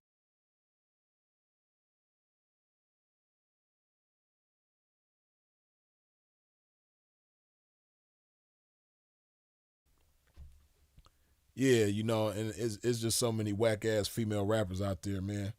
I just seen one today that was so trash. I was like, hell no, nah. You know. But they know people gonna listen to them because of how they look. It's not because they good. Cause man, man, so many of these female rappers out there is trash. I mean, damn, let me write for you or something. Like, let somebody else that know how to rap write for you or something. Like, man, at least Cardi B is smart enough to let somebody write for her. You know, because, man, these chicks is trash. They have to be writing for themselves because the shit is so boo-boo. You know what I mean? And they, you know, but like I said, people gonna tune in and listen to their shit because of how they look. They got a BBL and got a cool lace front on, and you know, they know how to twerk and all that type of shit. Now they want to be a rapper. So like I said, when it comes to rapping, it ain't about being good. You know, it ain't about, especially lyrics, or, you know, not just lyrics, but melodies, cadence, song structure. Don't none of that shit matter no more. You know, these bras be off beat. They don't even know how to ride the beat. They know how to ride the D, but they don't know how to ride the beat. You know what I mean? Shit, matter of fact, they probably don't even know how to ride the D good. You know what I mean? They just trash when it come to everything except for, you know, looking cool. And I'm getting tired of, well, not getting, I'm already tired of that shit, man. Tired of going on social media and all of these chicks look the same. You know? Everybody look the damn same. Everybody got the same, it's like they go to the same surgeon to get the same work done to their body. They go to the same stylist to get their lace front, hairstylist or whatever, you know what I mean? Get they same, everybody got the same lace front with the same baby hair, you know what I mean? The same eyelashes. I'm just, same makeup. I'm just tired of like everybody looking the same. Like, damn. I'll be glad when this shit play out. Cause it's gonna play out eventually. It's gonna go out of style. I'll be glad when it do. Same tattoos. Like everybody just looked the same. Damn. Shout out to the chicks that don't look like everybody.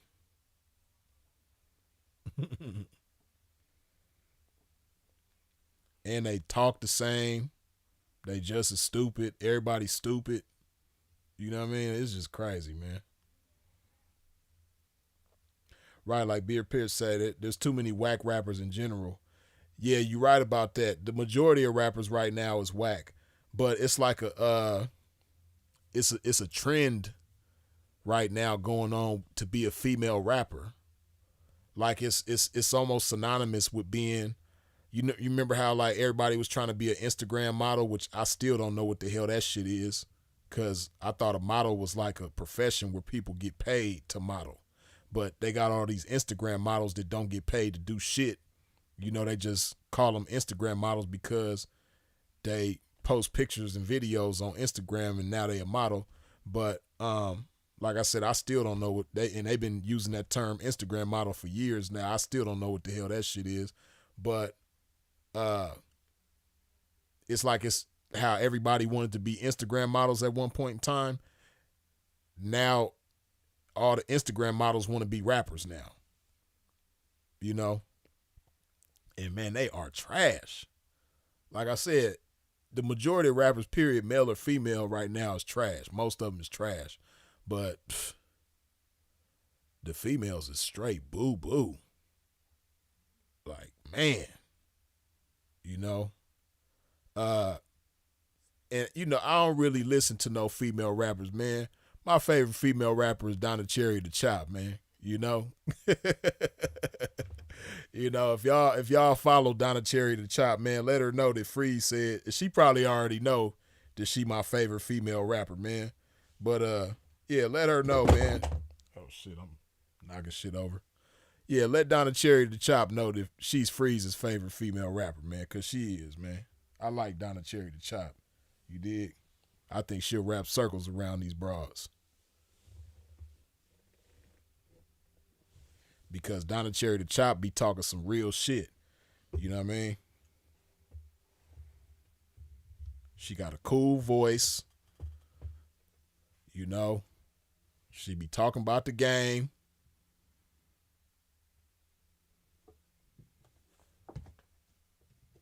So yeah, I like Donna Cherry the Chop, man. That's my favorite female rapper. I like Kamaya too, man.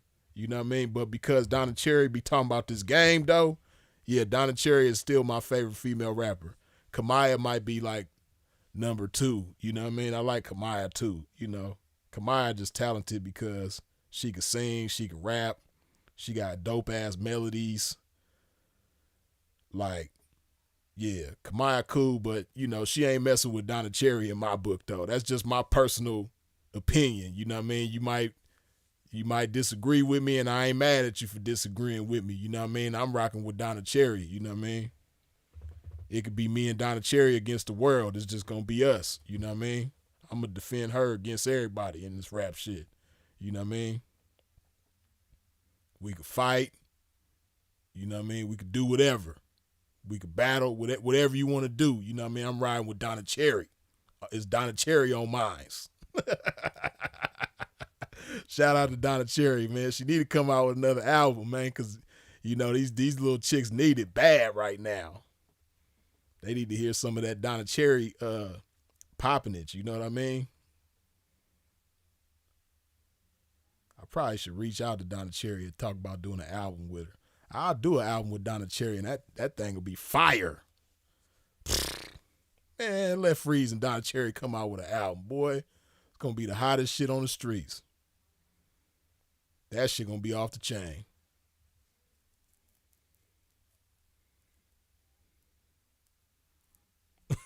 Paint Love say, I'm going to do my research. Each one teach one. Yeah, man.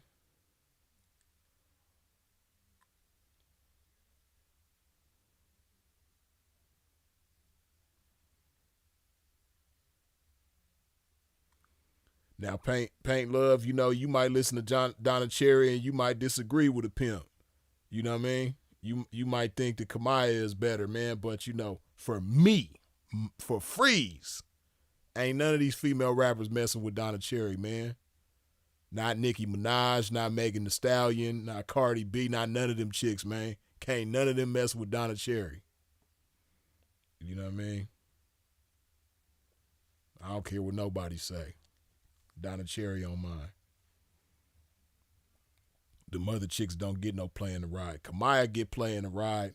The mother chicks don't get no play in the ride. And it's funny you mentioned Kamaya because that's the only other female rapper that I listen to. They the only two female rappers I listen to. Kamaya and Donna Cherry. I don't listen to no other female rappers. Especially not all these whack ones that keep coming out, boy. It's like they like The Walking Dead. They just keep coming and coming and coming. More and more whack ass female rappers. Even though I don't really listen to her, Stunner Girl's a good rapper. She's good at what she do. You know, it's just because of the subject matter. Maybe it's more on that like, you know, boss chick, city girl type of thing. Slash gangster. I don't know. You know, like the subject matter of Stunner Girl's music is it ain't really for me. But I recognize Stunner Girl is actually good at what she do. She's a good rapper. I give her props. But you ain't gonna catch Freeze riding around bumping Stunner Girl. You know what I mean? It just don't. It don't look right. My swole pimping ass, you know, riding around bumping Stunner Girl, it don't go together. You know what I mean? Nothing against Stunner Girl. But it don't look right. My swole pimping ass just riding, especially by myself. I ain't got no bras in the car and I'm just riding. Or I'm just at the house, you know what I mean, in the living room dancing to Stunner Girl. Like, nah. I'm just chilling to myself, just jamming some Stunner Girl. Nah. It don't go with my pimping, man. You know, but I like her, like, as far as I know she actually has talent. Stunner Girl actually got talent. These other chicks don't be having no talent, man.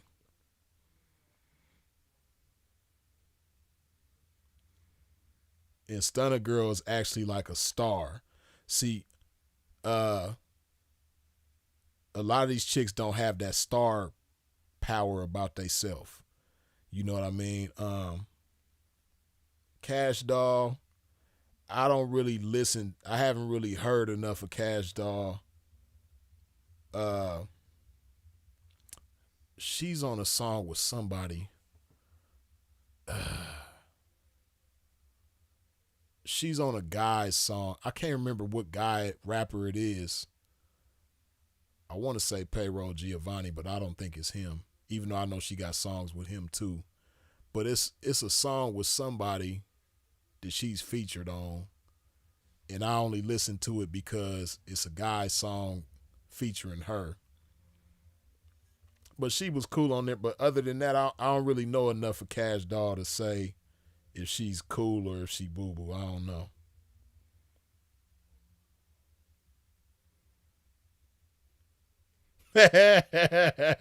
Divine, you stupid. You remember that Sam Bowie shit, huh? He said, Freeze, if you pull up to the circle bumping Stunner Girl, I'm a Sam Bowie you.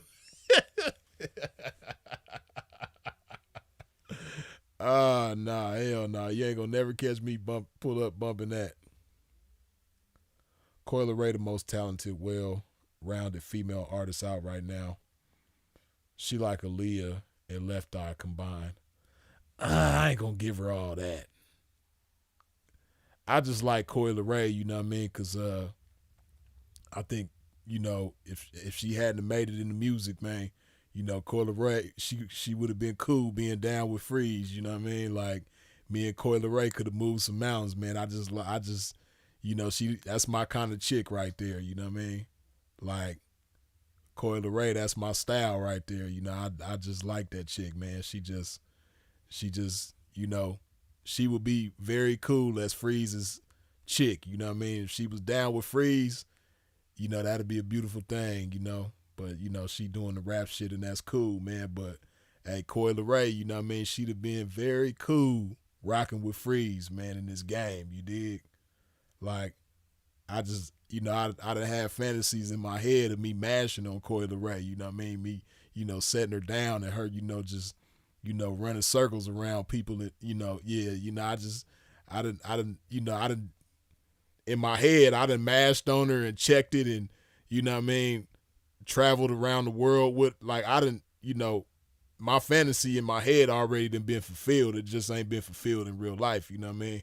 But yeah, I got a real fantasy of mashing on Coi Leray, man. Her music is, like I said, I ain't gonna say she no damn Left Eye and Aaliyah combined. Hell no, nah. She's cool though. I ain't gonna say she whack, but she definitely like, and that's crazy to compare it to say she Left Eye and Aaliyah combined. You tripping.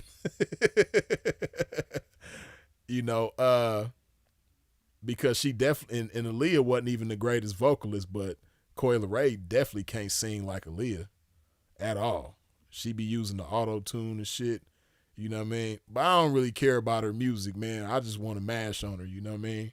I just, of course it probably ain't gonna happen now because she doing her thing with the music shit, man. But like I said, man, I got a fantasy in my head of just mashing on Coi Leray, her just stomping down on my behalf, you know what I mean? Like with my game up in her, you know what I mean? Just, subduing tricks, bringing tricks into submission, man. Just, about my mission and having her way with them people, you know what I mean? Just, like, yeah, man, shout out to Coi Leray, man. If she ever get tired of the rap shit, you know what I mean? If she get tired of, people just, being all in the videos, you know what I mean? She could come to Pimp Row, So y'all let Coi Leray know if she ever get tired of, if she an artist that just want to be an artist, you know what I mean? And she don't want certain people all in the videos, you know what I mean? She could come to Pimp Row. Y'all let her know she could come to Pimp Row. She always got action at Pimp Row. You dig?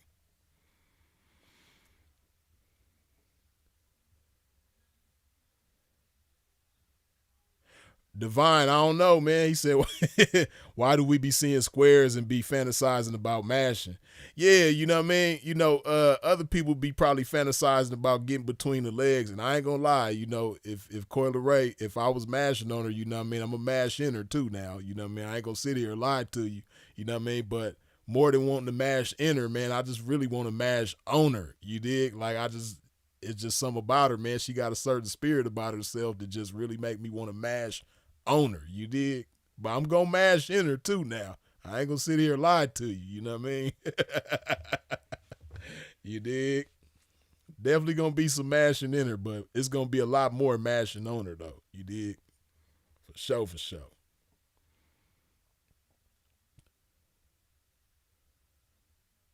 Right, I agree with that, King Luscious. I agree with that. She got that star quality and she is submissive. The submissive part I don't really know. But she do got the star quality though. I give her that. Coi Leray, she got the star quality for sure.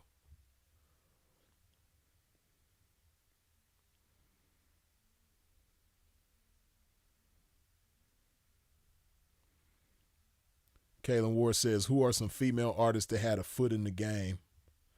Uh I don't know, man. I don't know none of them chicks, man, so I can't really say. You did?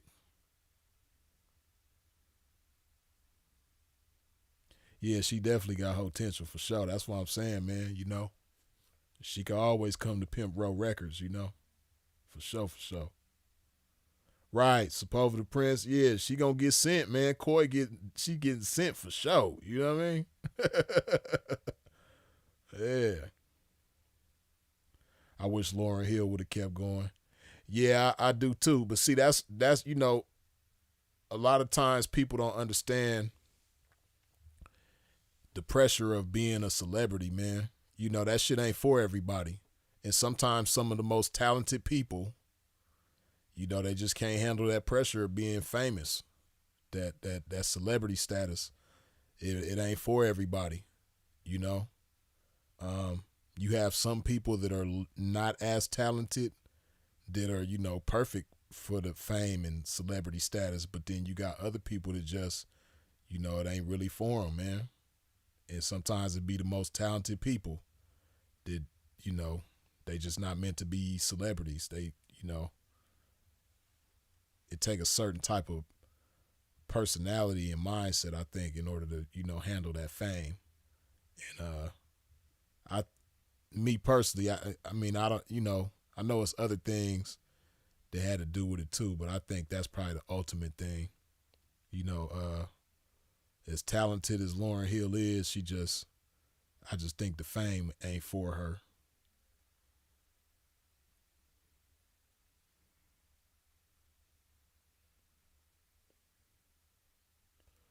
Now, Kaylin Ward, now if you want to know some females that could be in the game and should be in the game, or they would be good in the game, though, what I mean? I could tell you that, I could tell you some females that would have been good if they was in the game, man. Let's see, like Sepulveda the Prince, you know what I mean? Speaking of Lori Harvey, yeah. Lori Harvey, she would be good in the game. She would definitely be good in the game. Kim Kardashian, she would have been great in the game. You know what I mean? Uh, Kylie, I don't know. Kylie got the look, but I don't know if she would have had the hook. You know what I mean? But Kim K would have had the look and the hook. You know what I mean? Kim K would have been good in the game. Who else? Who else is somebody that would have been good in the game, man? Cardi B. If Cardi was in the game, man, she gonna be one of them chicks, man. You gonna have to take her to the barbershop a lot. You gonna have to cut her head, peel her head back. You know what I mean? Cardi B, it's gonna be a lot of oops upside the head with Cardi B. I could just see Cardi B being out of pocket a lot. She talk too much. You know what I mean? She gonna get drunk and act stupid. She gonna embarrass your pimping a lot. You know what I mean? So, you know, uh, Cardi B, you gonna have to turn into George Lucas and put some special effects on her face every so often. You know what I mean? Uh, yeah, Cardi B. It's gonna be a lot of chopping going on with her, man. She probably gonna get you some cool money, but you gonna be an overworked and underpaid pimp. You know what I mean? Trying to mash on Cardi B. You dig? She just yeah.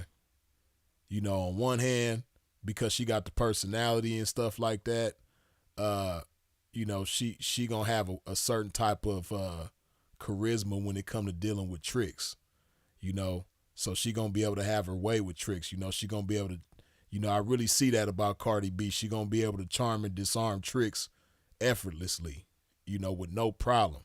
But, she gonna be getting drunk a lot. You know what I mean?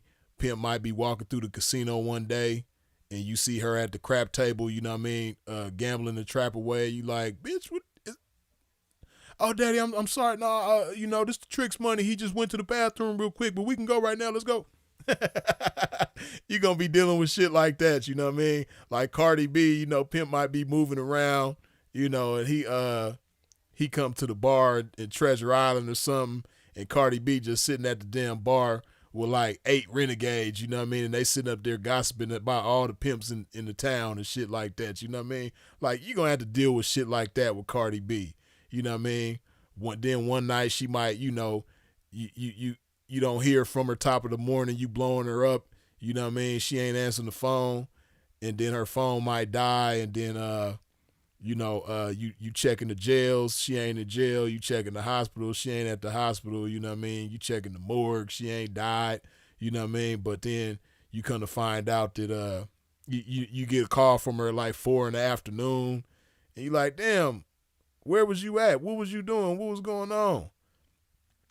And she gonna tell you that she was at her girl house and she fell asleep, or she went to her mama's house and fell asleep, you know what I mean? But really, she met some dude that she was attracted to at the club that night, you know what I mean? And she went home and let him bust that thing open for free, and then, she just ended up falling asleep and staying over there. She was drunk, so she slept until 4 in the afternoon, you know what I mean? And that's how that night went, you know. But of course, she gonna clean it up and come with a story and all that other type of shit. But that's what really happened. Yeah, you gonna, you know, having somebody like Cardi B, Pimp gonna be having all them kind of problems with her. You know what I mean? Then she gonna be out of pocket with everybody. You know what I mean? Yeah, it's just, you know, Cardi B gonna be a problem. She ain't the type of 304 that the pimp gonna want. You know what I mean? But Meg the Stallion, you know what I mean? She gonna lie all the time. It's gonna be a lot of lying going on with Meg the Stallion. You know, then as we see, you know, Meg the Stallion, you know what I mean? She might put them people in the pimp's business.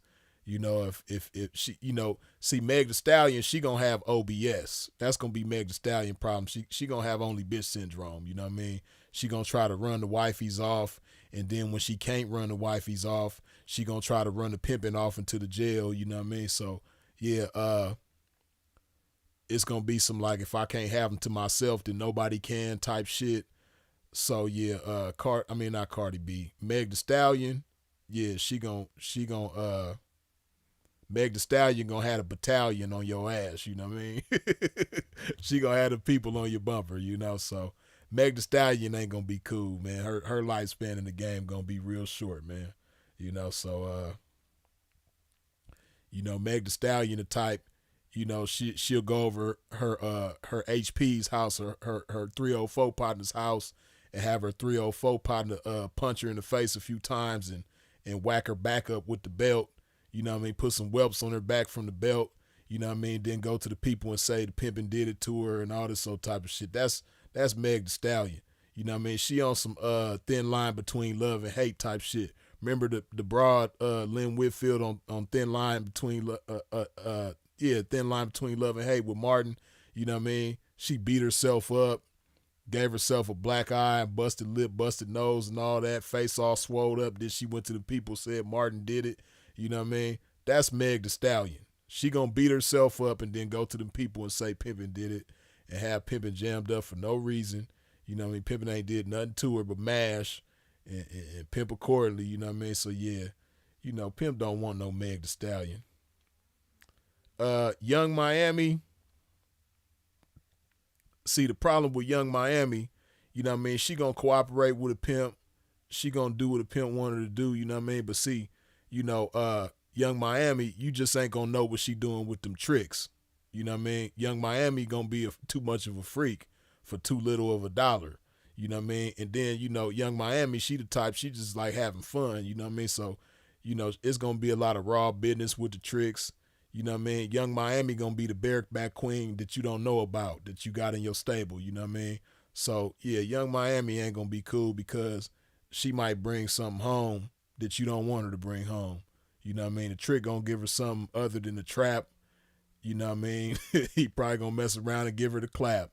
And, you know, it's gonna be a trap, a different kind of trap when she's sitting in the pimp's lap. You know what I mean? So, yeah, Young Miami, I don't know about her, man. She probably ain't gonna be cool neither, man. You know? Now, somebody who would be a cool 304, Taylor Swift. You know what I mean? Taylor Swift gonna bring a pimp a whole lot of gifts, you know what I mean? And it's gonna be all good, you know. Taylor Swift gonna do what you want, when you want, how you want, all that, you know what I mean? Taylor Swift gonna stay in pocket, you know what I mean? She gonna listen to you, she gonna go get your dough, run it back to you with a swiftness, you know what I mean? Taylor Swift ain't gonna be doing a whole bunch of socializing, you know what I mean? She ain't gonna have no OBS. You ain't gotta worry about her getting into it with her wifeys. You know what I mean? She gonna be real cool with her wifeys. Yeah, Taylor Swift gonna be cool. You know what I mean? Taylor Swift will make a real good 304. You dig? Right, Divine say, now we talking. You dig? Yeah, man. Taylor Swift gonna be cool, man. Now, Miley Cyrus, on the other hand, she gonna be out of pocket. You know what I mean? You know, see, Miley Cyrus' problem, she nigga thirsty, you know what I mean? So, you know, she like any attention from a black man that she can get, you know? So, Miley Cyrus, man, she gonna just stay out of pocket, man. You know, she gonna have an out of pocket story every other night with a different pimp, man. You gonna be like, damn, you know, and no matter what you do, no matter what kind of consequence she gotta suffer, she's gonna stay out of pocket. You know what I mean? She gonna get you some money though. That's the cold part about it. Like Miley Cyrus is gonna check it. She ain't gonna give you no kibbles and bits. She gonna come back with some hunks and chunks. But she just gonna be, her biggest problem is gonna be out of pocket. You know what I mean? You know, she's just gonna be in a lot of different dudes' faces. You know what I mean? And yeah, that's gonna be the problem that you have with her. You know, and she gonna stay. She gonna leap hurdles over white and Latino tricks and Asian tricks, you know, other ethnicity tricks. She gonna knock them down. She gonna push them to the side to get to the black trick. You know what I mean? Like over here might be an Asian trick. They got some thousands for her, but it's this black trick over here that got like 300 for her. She gonna push the Asian trick to the side with the thousands just to go get the trick. You know what I mean? The black trick with 300 for her. You know what I mean? Because she gonna have a lot of fun with that black trick. You know what I mean? He just her type too. You know what I mean? Tall, dark, and handsome. You know what I mean? Tattoos, gold in his mouth, dreads. Oh yeah, yeah. That's Miley, man. Any trick, you know what I mean? With gold teeth, dreads, tattoos, yeah, dark skin, yeah, he gonna have Miley Cyrus for the low. You know what I mean? She gonna go for the Hundun with him. So that's gonna be the problem, man. She just gonna be out. Miley Cyrus just gonna be too out of pocket, man. Right. Taylor Swift, she making the wifey sweaters for Christmas for sure. See, that's what I'm saying. Taylor Swift gonna be cool. You know what I mean? Paris Hilton will be cool too. You know what I mean? Matter of fact, Paris Hilton and Miley Cyrus, they will make cool wifeys. You know what I mean? I could see them being in the same household, you know, having friendly competition. You know what I mean? Like, you know, last night, Taylor Swift, she brought a pimp 200,000. So you know what I mean? Paris Hilton, she gonna make sure she ain't coming in until she got a pimp 400,000. You know what I mean? Taylor Swift, Paris Hilton, you gonna call her at like 1 o'clock in the afternoon, and you know, hey, what's going on? You know what I mean? You cool? Yeah, daddy, I'm cool. You know what I mean? I'm just staying down to, you know, so I can get your issue. You know, I'm at 320,000 right now. You know what I mean? But like I said, I'm not coming in till I got 400,000. So, you know, I'm still down. I'm a little tired and everything, but I just drank a 5-hour energy, so I'm cool. You know what I mean? Yeah, but I'll be all right. But I'll call you back, daddy. I'm talking to a trick right now. Okay, handle my business. That's Paris Hilton. You know what I mean? Paris Hilton gonna be cool. You dig? Yeah.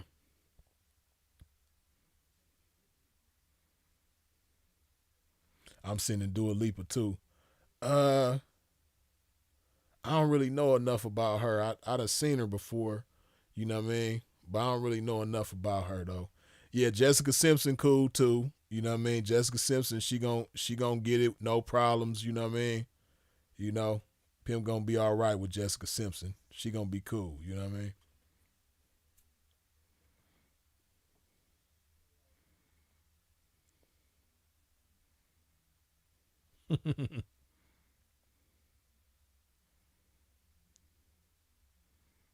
Divine Peace say, Prince, all your work is off limits. But I'm sorry, partner. I'm on A. Marie ass all night. She ain't getting you a Buffalo nickel. Hey, you ain't letting A. Marie work, huh? Yeah, A. Marie will be cool, man. I can see A. Marie being cool too. You know what I mean? A. Marie ain't gonna have. She gonna be the first one down, and she gonna be the last one to bring it in. You know what I mean? And you know, A. Marie, she just got that look that tricks like. You know what I mean? Like A. Marie got that mass appeal, man. You know, she a trick's dream for sure. You know, she got that perfect marketability. So yeah, A. Marie will be cool for sure. You dig?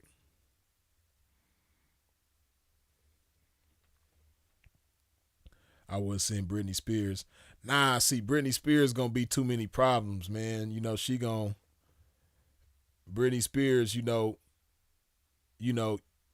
she might be in the kitchen making a sandwich, and then you go to use the bathroom real quick, and you come out the bathroom, and you know, the bread, the two pieces of bread is sitting there.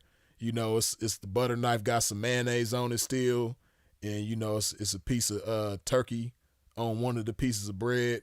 You like, damn, why she ain't finished making the sandwich? Where'd she go? And me and you calling her, Brittany, where you, Brittany? You looking around the house, she ain't there.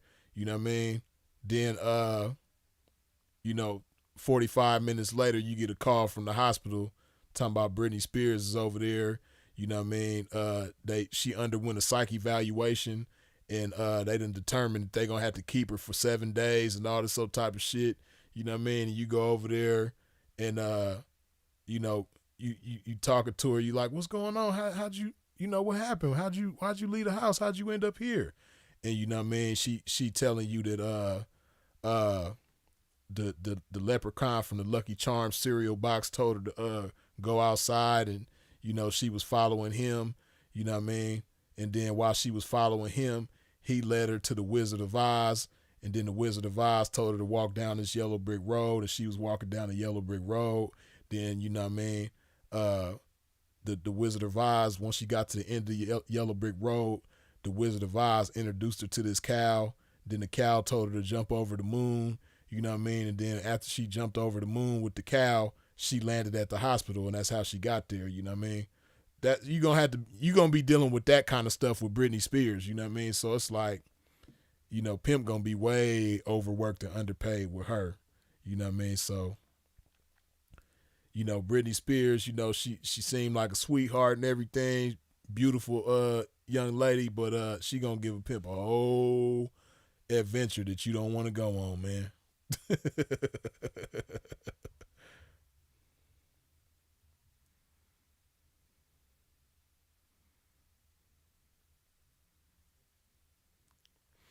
Britt cutting herself in the bathroom because you ain't pick up the phone. Nah, cool.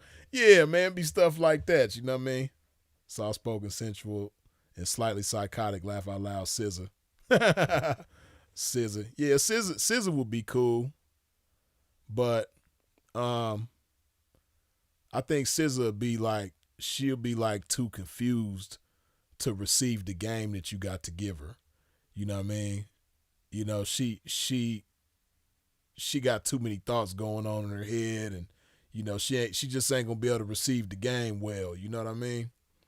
SZA gonna be one of them pretty chicks, man, that just don't get you no money, man, because all she relying upon is her looks, because she probably thinks she know everything but don't know a damn thing, and she ain't gonna listen to the pimping the way she need to. She ain't gonna be unruly or disrespectful, or she ain't gonna really give you a whole bunch of problems. It's just her receptiveness to the game just ain't gonna be there. That's how I see SZA, man. She gonna be a sweetheart and everything like that, cooperative, but far as like soaking up the game, I don't see her soaking up the game very well. You know. Freeze, what's your dream stable? How many? And who all would you have in your stable? Uh okay. First I'm gonna have Kim Kardashian, and then after that I'm gonna have Kim Kardashian, and then I'm gonna put Kim Kardashian in the machine, and I'm gonna clone Kim Kardashian 7 times. You know what I mean? To have the number of completion is 7. You know what I mean? So I'm gonna clone Kim Kardashian 7 times, and that's gonna be my stable right there. You know what I mean? Because Kim Kardashian, she could see big.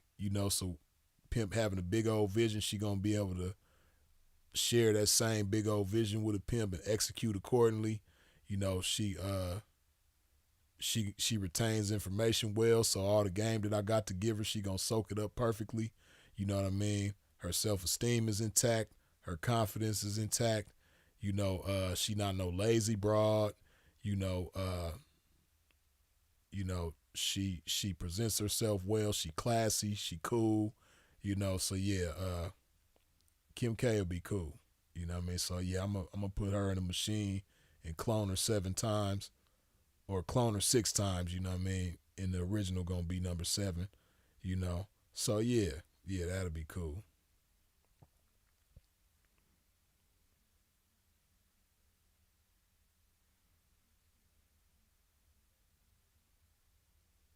Oh man. Don Supreme say freeze. Would you ever make a video for young P's on what not to do on the blade? Yeah. I could turn that into a series. I mean, I could make one video of the basic shit, you know what I mean? But man, I could make a whole series on what not to do on the blade with these young P's, you know. And I've made videos about, certain specific things not to do on the blade, but far as like just a general video on what not to do on the blade, uh, I haven't done that, but yeah, I could do that though for sure. Yeah, I might do that in the near future now that you mention it.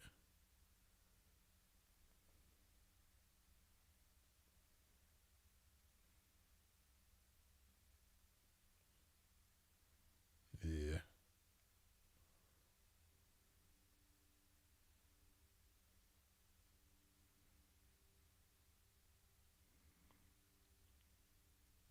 Kalen Ward say, I heard pimping don't fantasize. Yeah, man, but I do got my people that I fantasize about mashing on, man. It just ain't the same type of fantasy that a square has, My fantasies include or entail me mashing on certain people, me giving certain people instructions, man, and they just take my instructions and do beautiful things in the world with these instructions that I got to give, man. And they just execute it perfectly. That's the type of fantasies I be having.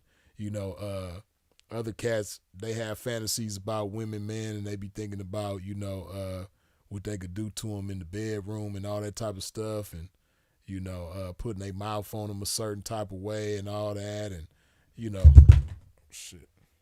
Hold on, knock my headphones unplugged. Hold up.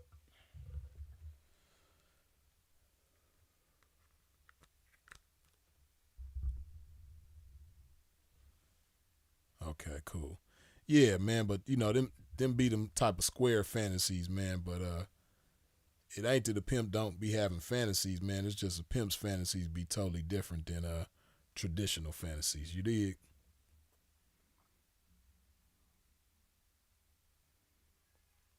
Don Supreme, yeah, like blasting your music. Yeah, a lot of cats don't understand how the blasting your music can play against you in so many different ways, man. You know, especially depending on what blade you on. The blasting your music can be very dangerous. That's why me, like, you know, uh, I might have my music up a certain type of way in certain instances, but most of the time, the majority of the time that I'm riding the blade, I got the music down. You know what I mean? Because I want to be aware of what's going on around me. I want to have all senses, all five of my senses working. You dig? Plus the sixth sense, which is the pimping. You know what I mean? All of my senses is heightened and aware and alert and on point. So not just that, but another reason why I don't like having the music up real high is because hey man, you can learn a lot from these chicks, man. Just riding with your windows down, with the music down, and not even always sweating them. Just ride past real slow, man. A lot of these chicks be telling their business. They be running their mouth, and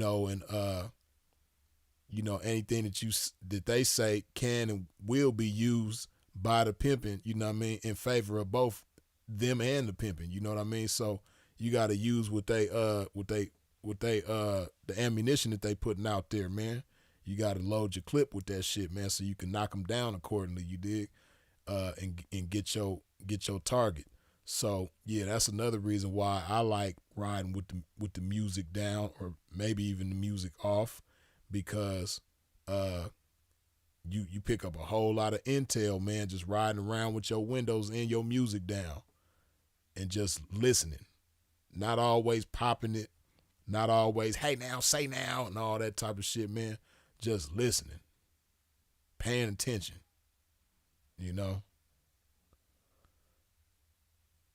because it'll help you to better diagnose what's going on with a chick so you can better prescribe the solution to a chick as to how you gonna be the solution to her. You know, you gonna be able to better figure that out just paying attention, you know.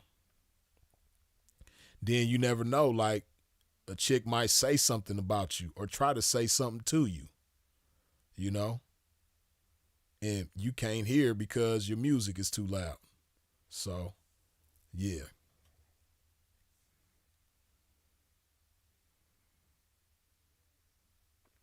Ain't going past three and it's R&B or jazz. Yeah, that's another thing too. You know, I definitely be playing the R&B and sometimes the jazz too when I'm riding the blade. But yeah, a lot of times I'm having the music all the way on silent, man. So what that 304 is saying could be music to my ears. You did?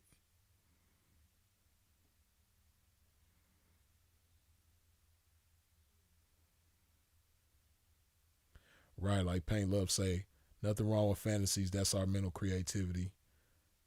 You just have to understand you can't live in fantasy. And then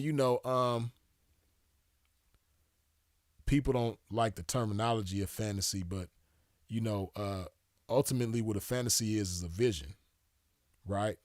And a lot of people aren't aware of the fact, but everything has two creations. You know, before it's created in the physical, it got to be created in the mental. So whether you call it a fantasy or a vision or what have you, it's all an image that you have in your mind. It's something that you create in your mind before you create it in the physical. So yeah, whether you call it a fantasy or not, it is what it is. So ain't nothing wrong with it.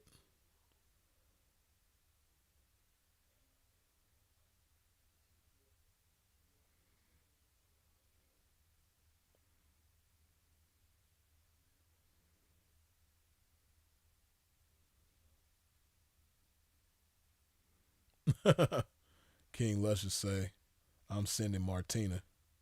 I ain't mad at you.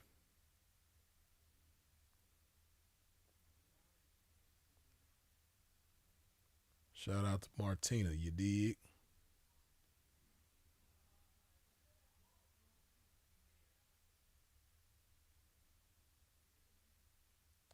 Freeze, check out Barkade's Attitude. I think you'll like that. It sounds familiar. I might already know that song. I just can't think of the melody right now, but that sound familiar though. Big L say, Freeze, when the next time you coming to the Shy? Not sure, man. I don't know.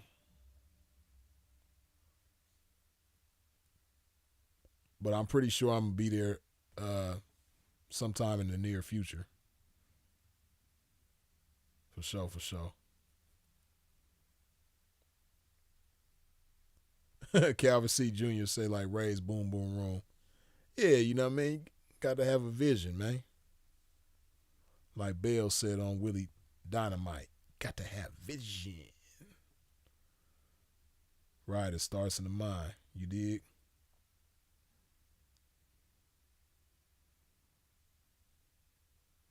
Yeah, I'm gonna wrap this thing up in just a minute, man. If you ain't wiped your feet off at the door when you stepped into a pimp's domain, please do so now. Hit that like button, man. We gonna chop it for a few more minutes before we get up out of here. Make sure you hit that like button, though.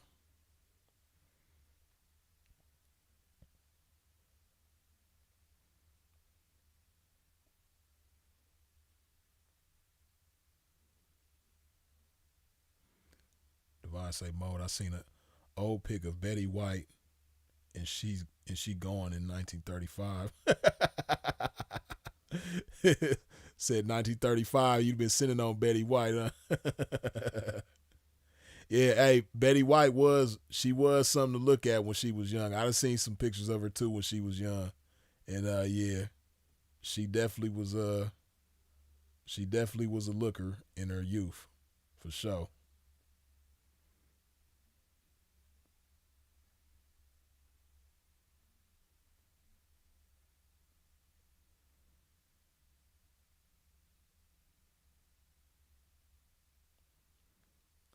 Culture says some of these cougars be some of these cougars was some bad bees in their day, like Bo Derek and Pam Grier, Dorothy Dandridge, Marilyn Monroe.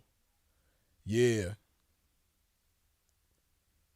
yeah, yeah. Bo Derek was nice. Pam Grier, to me, that's like the most beautiful woman God ever made. Pam Grier so damn fine. She's still fine now, but Pam Grier in her youth, man, like that's somebody I would never get tired of looking at was Pam Grier. Dorothy Dandridge was beautiful too. Marilyn Monroe, yeah. Lena Horne was also very beautiful. Raquel Welch was also very beautiful. Uh, what's that chick's name? Damn, it's a chick. It's a blonde actress that was popular in the 50s and 60s. She died in the 60s and she got a daughter that became an actress. She was a blonde. Dang, what was that chick's name, man? She was nice too, man. I know somebody gonna know who I'm talking about. I'm trying to even remember her daughter's name. Damn. What's that chick's name, man? Damn, I'm mad I can't think of her name. She was a blonde white girl. Damn, man, the name is on the tip of my tongue too, man. Shit, man. Man, I can't. What the heck is that chick's name, man? That's gonna bother me. Damn.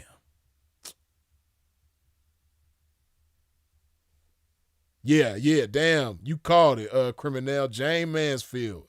That's exactly who I was trying to think of. Boy, hey man, great minds think alike. Boy, you called it. I can't remember who Jane Mansfield, but Jane Mansfield's daughter grew up to be an actress, didn't she? If I'm not mistaken. I just can't remember who her daughter is. Now that you say that, let me see who her daughter is. Cause I know I ain't tripping. I know Jane Mansfield's daughter, Jane Mansfield. Oh, children. Let me see. Oh yeah, okay, yeah. The chick from Law and Order, Mariska Haggerty. Yeah, the chick from Law and Order. I knew her daughter grew up to be a famous actress. Yeah, that's who her daughter is, Jane Mansfield's daughter. Oh, Apollonia was the truth. Apollonia was so damn fine. Vanity too.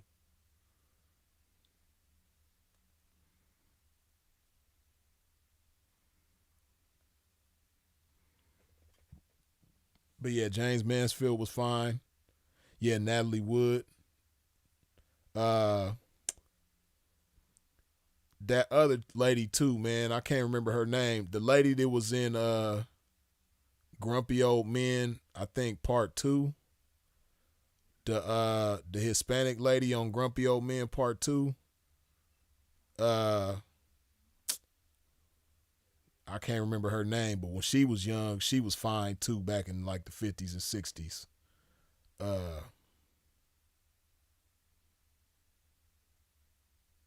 I heard Jane Mansfield was secretly biracial. I don't know. I wouldn't be surprised. She looked like a lot like a white girl though, but I wouldn't be surprised if like one of her parents was probably biracial. You know what I mean? Maybe. But yeah, what's that chick's name, man? Hold on, I'm finna find her name.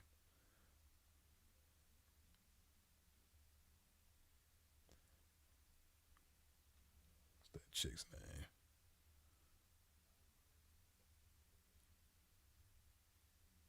Oh, Sophia Loren, yeah.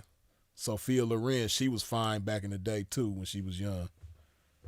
Uh,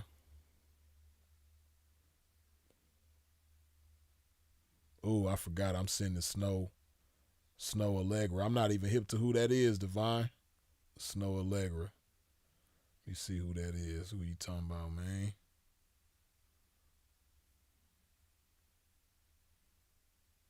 Damn, stupid phone.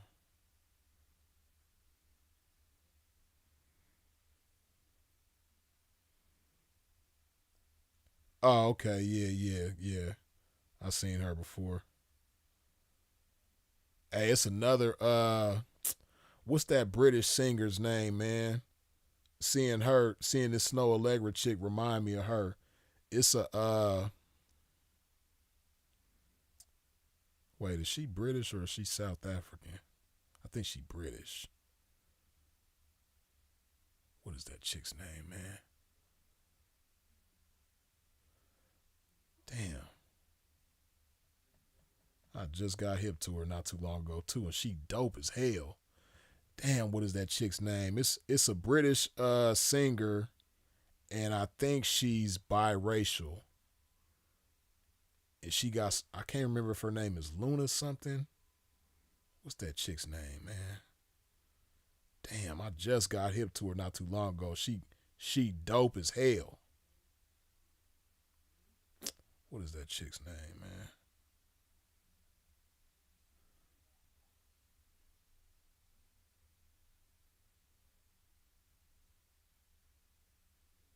It's something. I think her name is something Soul, but Soul spelled like the sun. What's that chick's name, man? Cleo Soul. There we go. Cleo Soul. Cleo Soul fine as hell too, and she's talented as hell.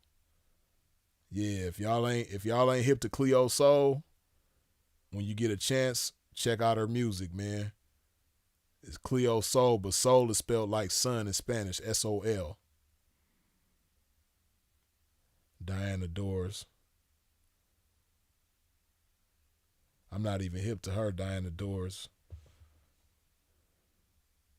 Looked good, but she wasn't well known.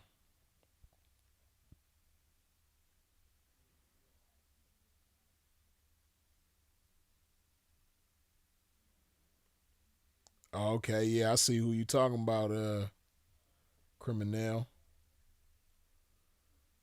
Yeah, she was this Diana Doris chick, she was a looker for sure.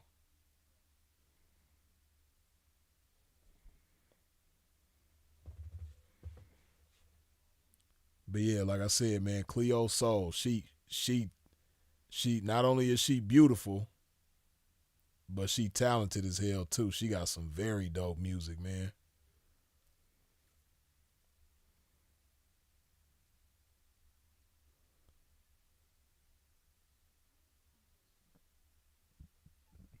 Proof that they look white but be mixed is Mariah Carey and Jennifer Beals. Yeah, nah, you right about that.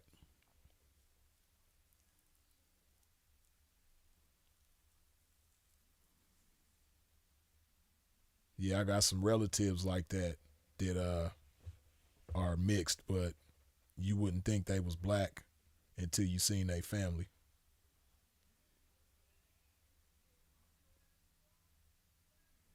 Yeah, I'm still sending a mail a row too right now. Yeah, she can go too for sure. You dig? She definitely getting sent on, man. I agree with you on that one.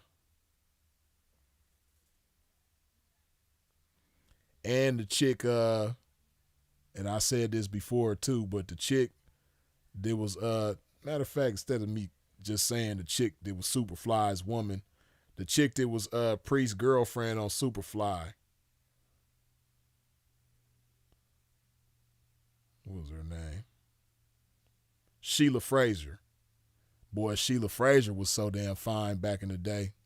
She still look good now, even as an older woman, but man, Sheila Fraser, boy, in that Superfly movie, man, talk about fine as hell. Shit. Yeah, Jane Kennedy for sure too. Jane Kennedy was definitely dope. Uh, but yeah, Sheila Fraser, man, she was so damn fine back in the day. Divine say, leave my list alone.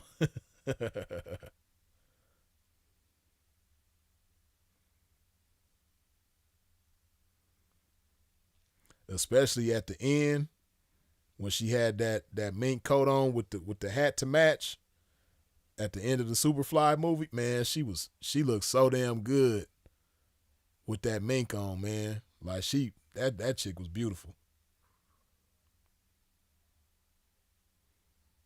Yes, indeed.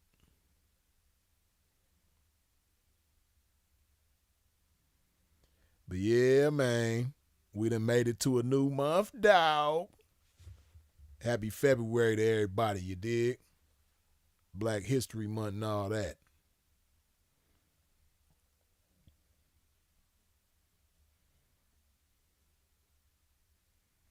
But yeah, man, I'm gonna go ahead and wrap this thing on up, man.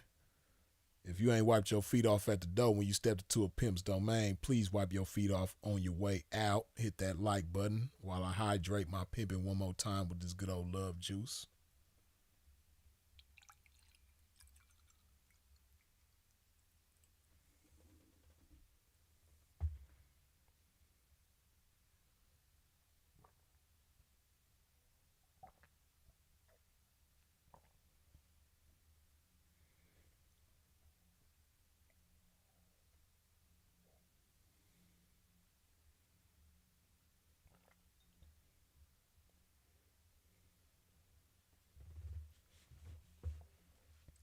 I think Lauren Bacall was mixed and they was hiding that shit. I know who that is, Lauren Bacall. I can't remember. I can't put a face with the name though. I remember that name though. Wasn't she cute as a button? Sheila Frazier, so pretty, naturally pretty. Yeah, natural pretty. Yeah, she was. That's what I like about her. Like she just got like that natural, like with nothing, just raw beauty, just like gorgeous. You know what I mean? But I'm gonna go ahead and wrap this thing on up, man. As always, y'all already know I appreciate y'all for tuning in and tapping in with a pimp. I appreciate you for all the comments, questions, jokes, good feedback, all that good stuff. I appreciate you for sharing this video. I appreciate you for subscribing and hitting the bell when you subscribe. I appreciate all the super chats, the cash apps, the PayPals. I appreciate your support in every which way that you comes with it, man. Y'all already know who it is and what it is. Freeze is it. If you out in traffic moving around, please do so in a safe fashion. And of course, as always, long live the incomparable Sinful to P. We out.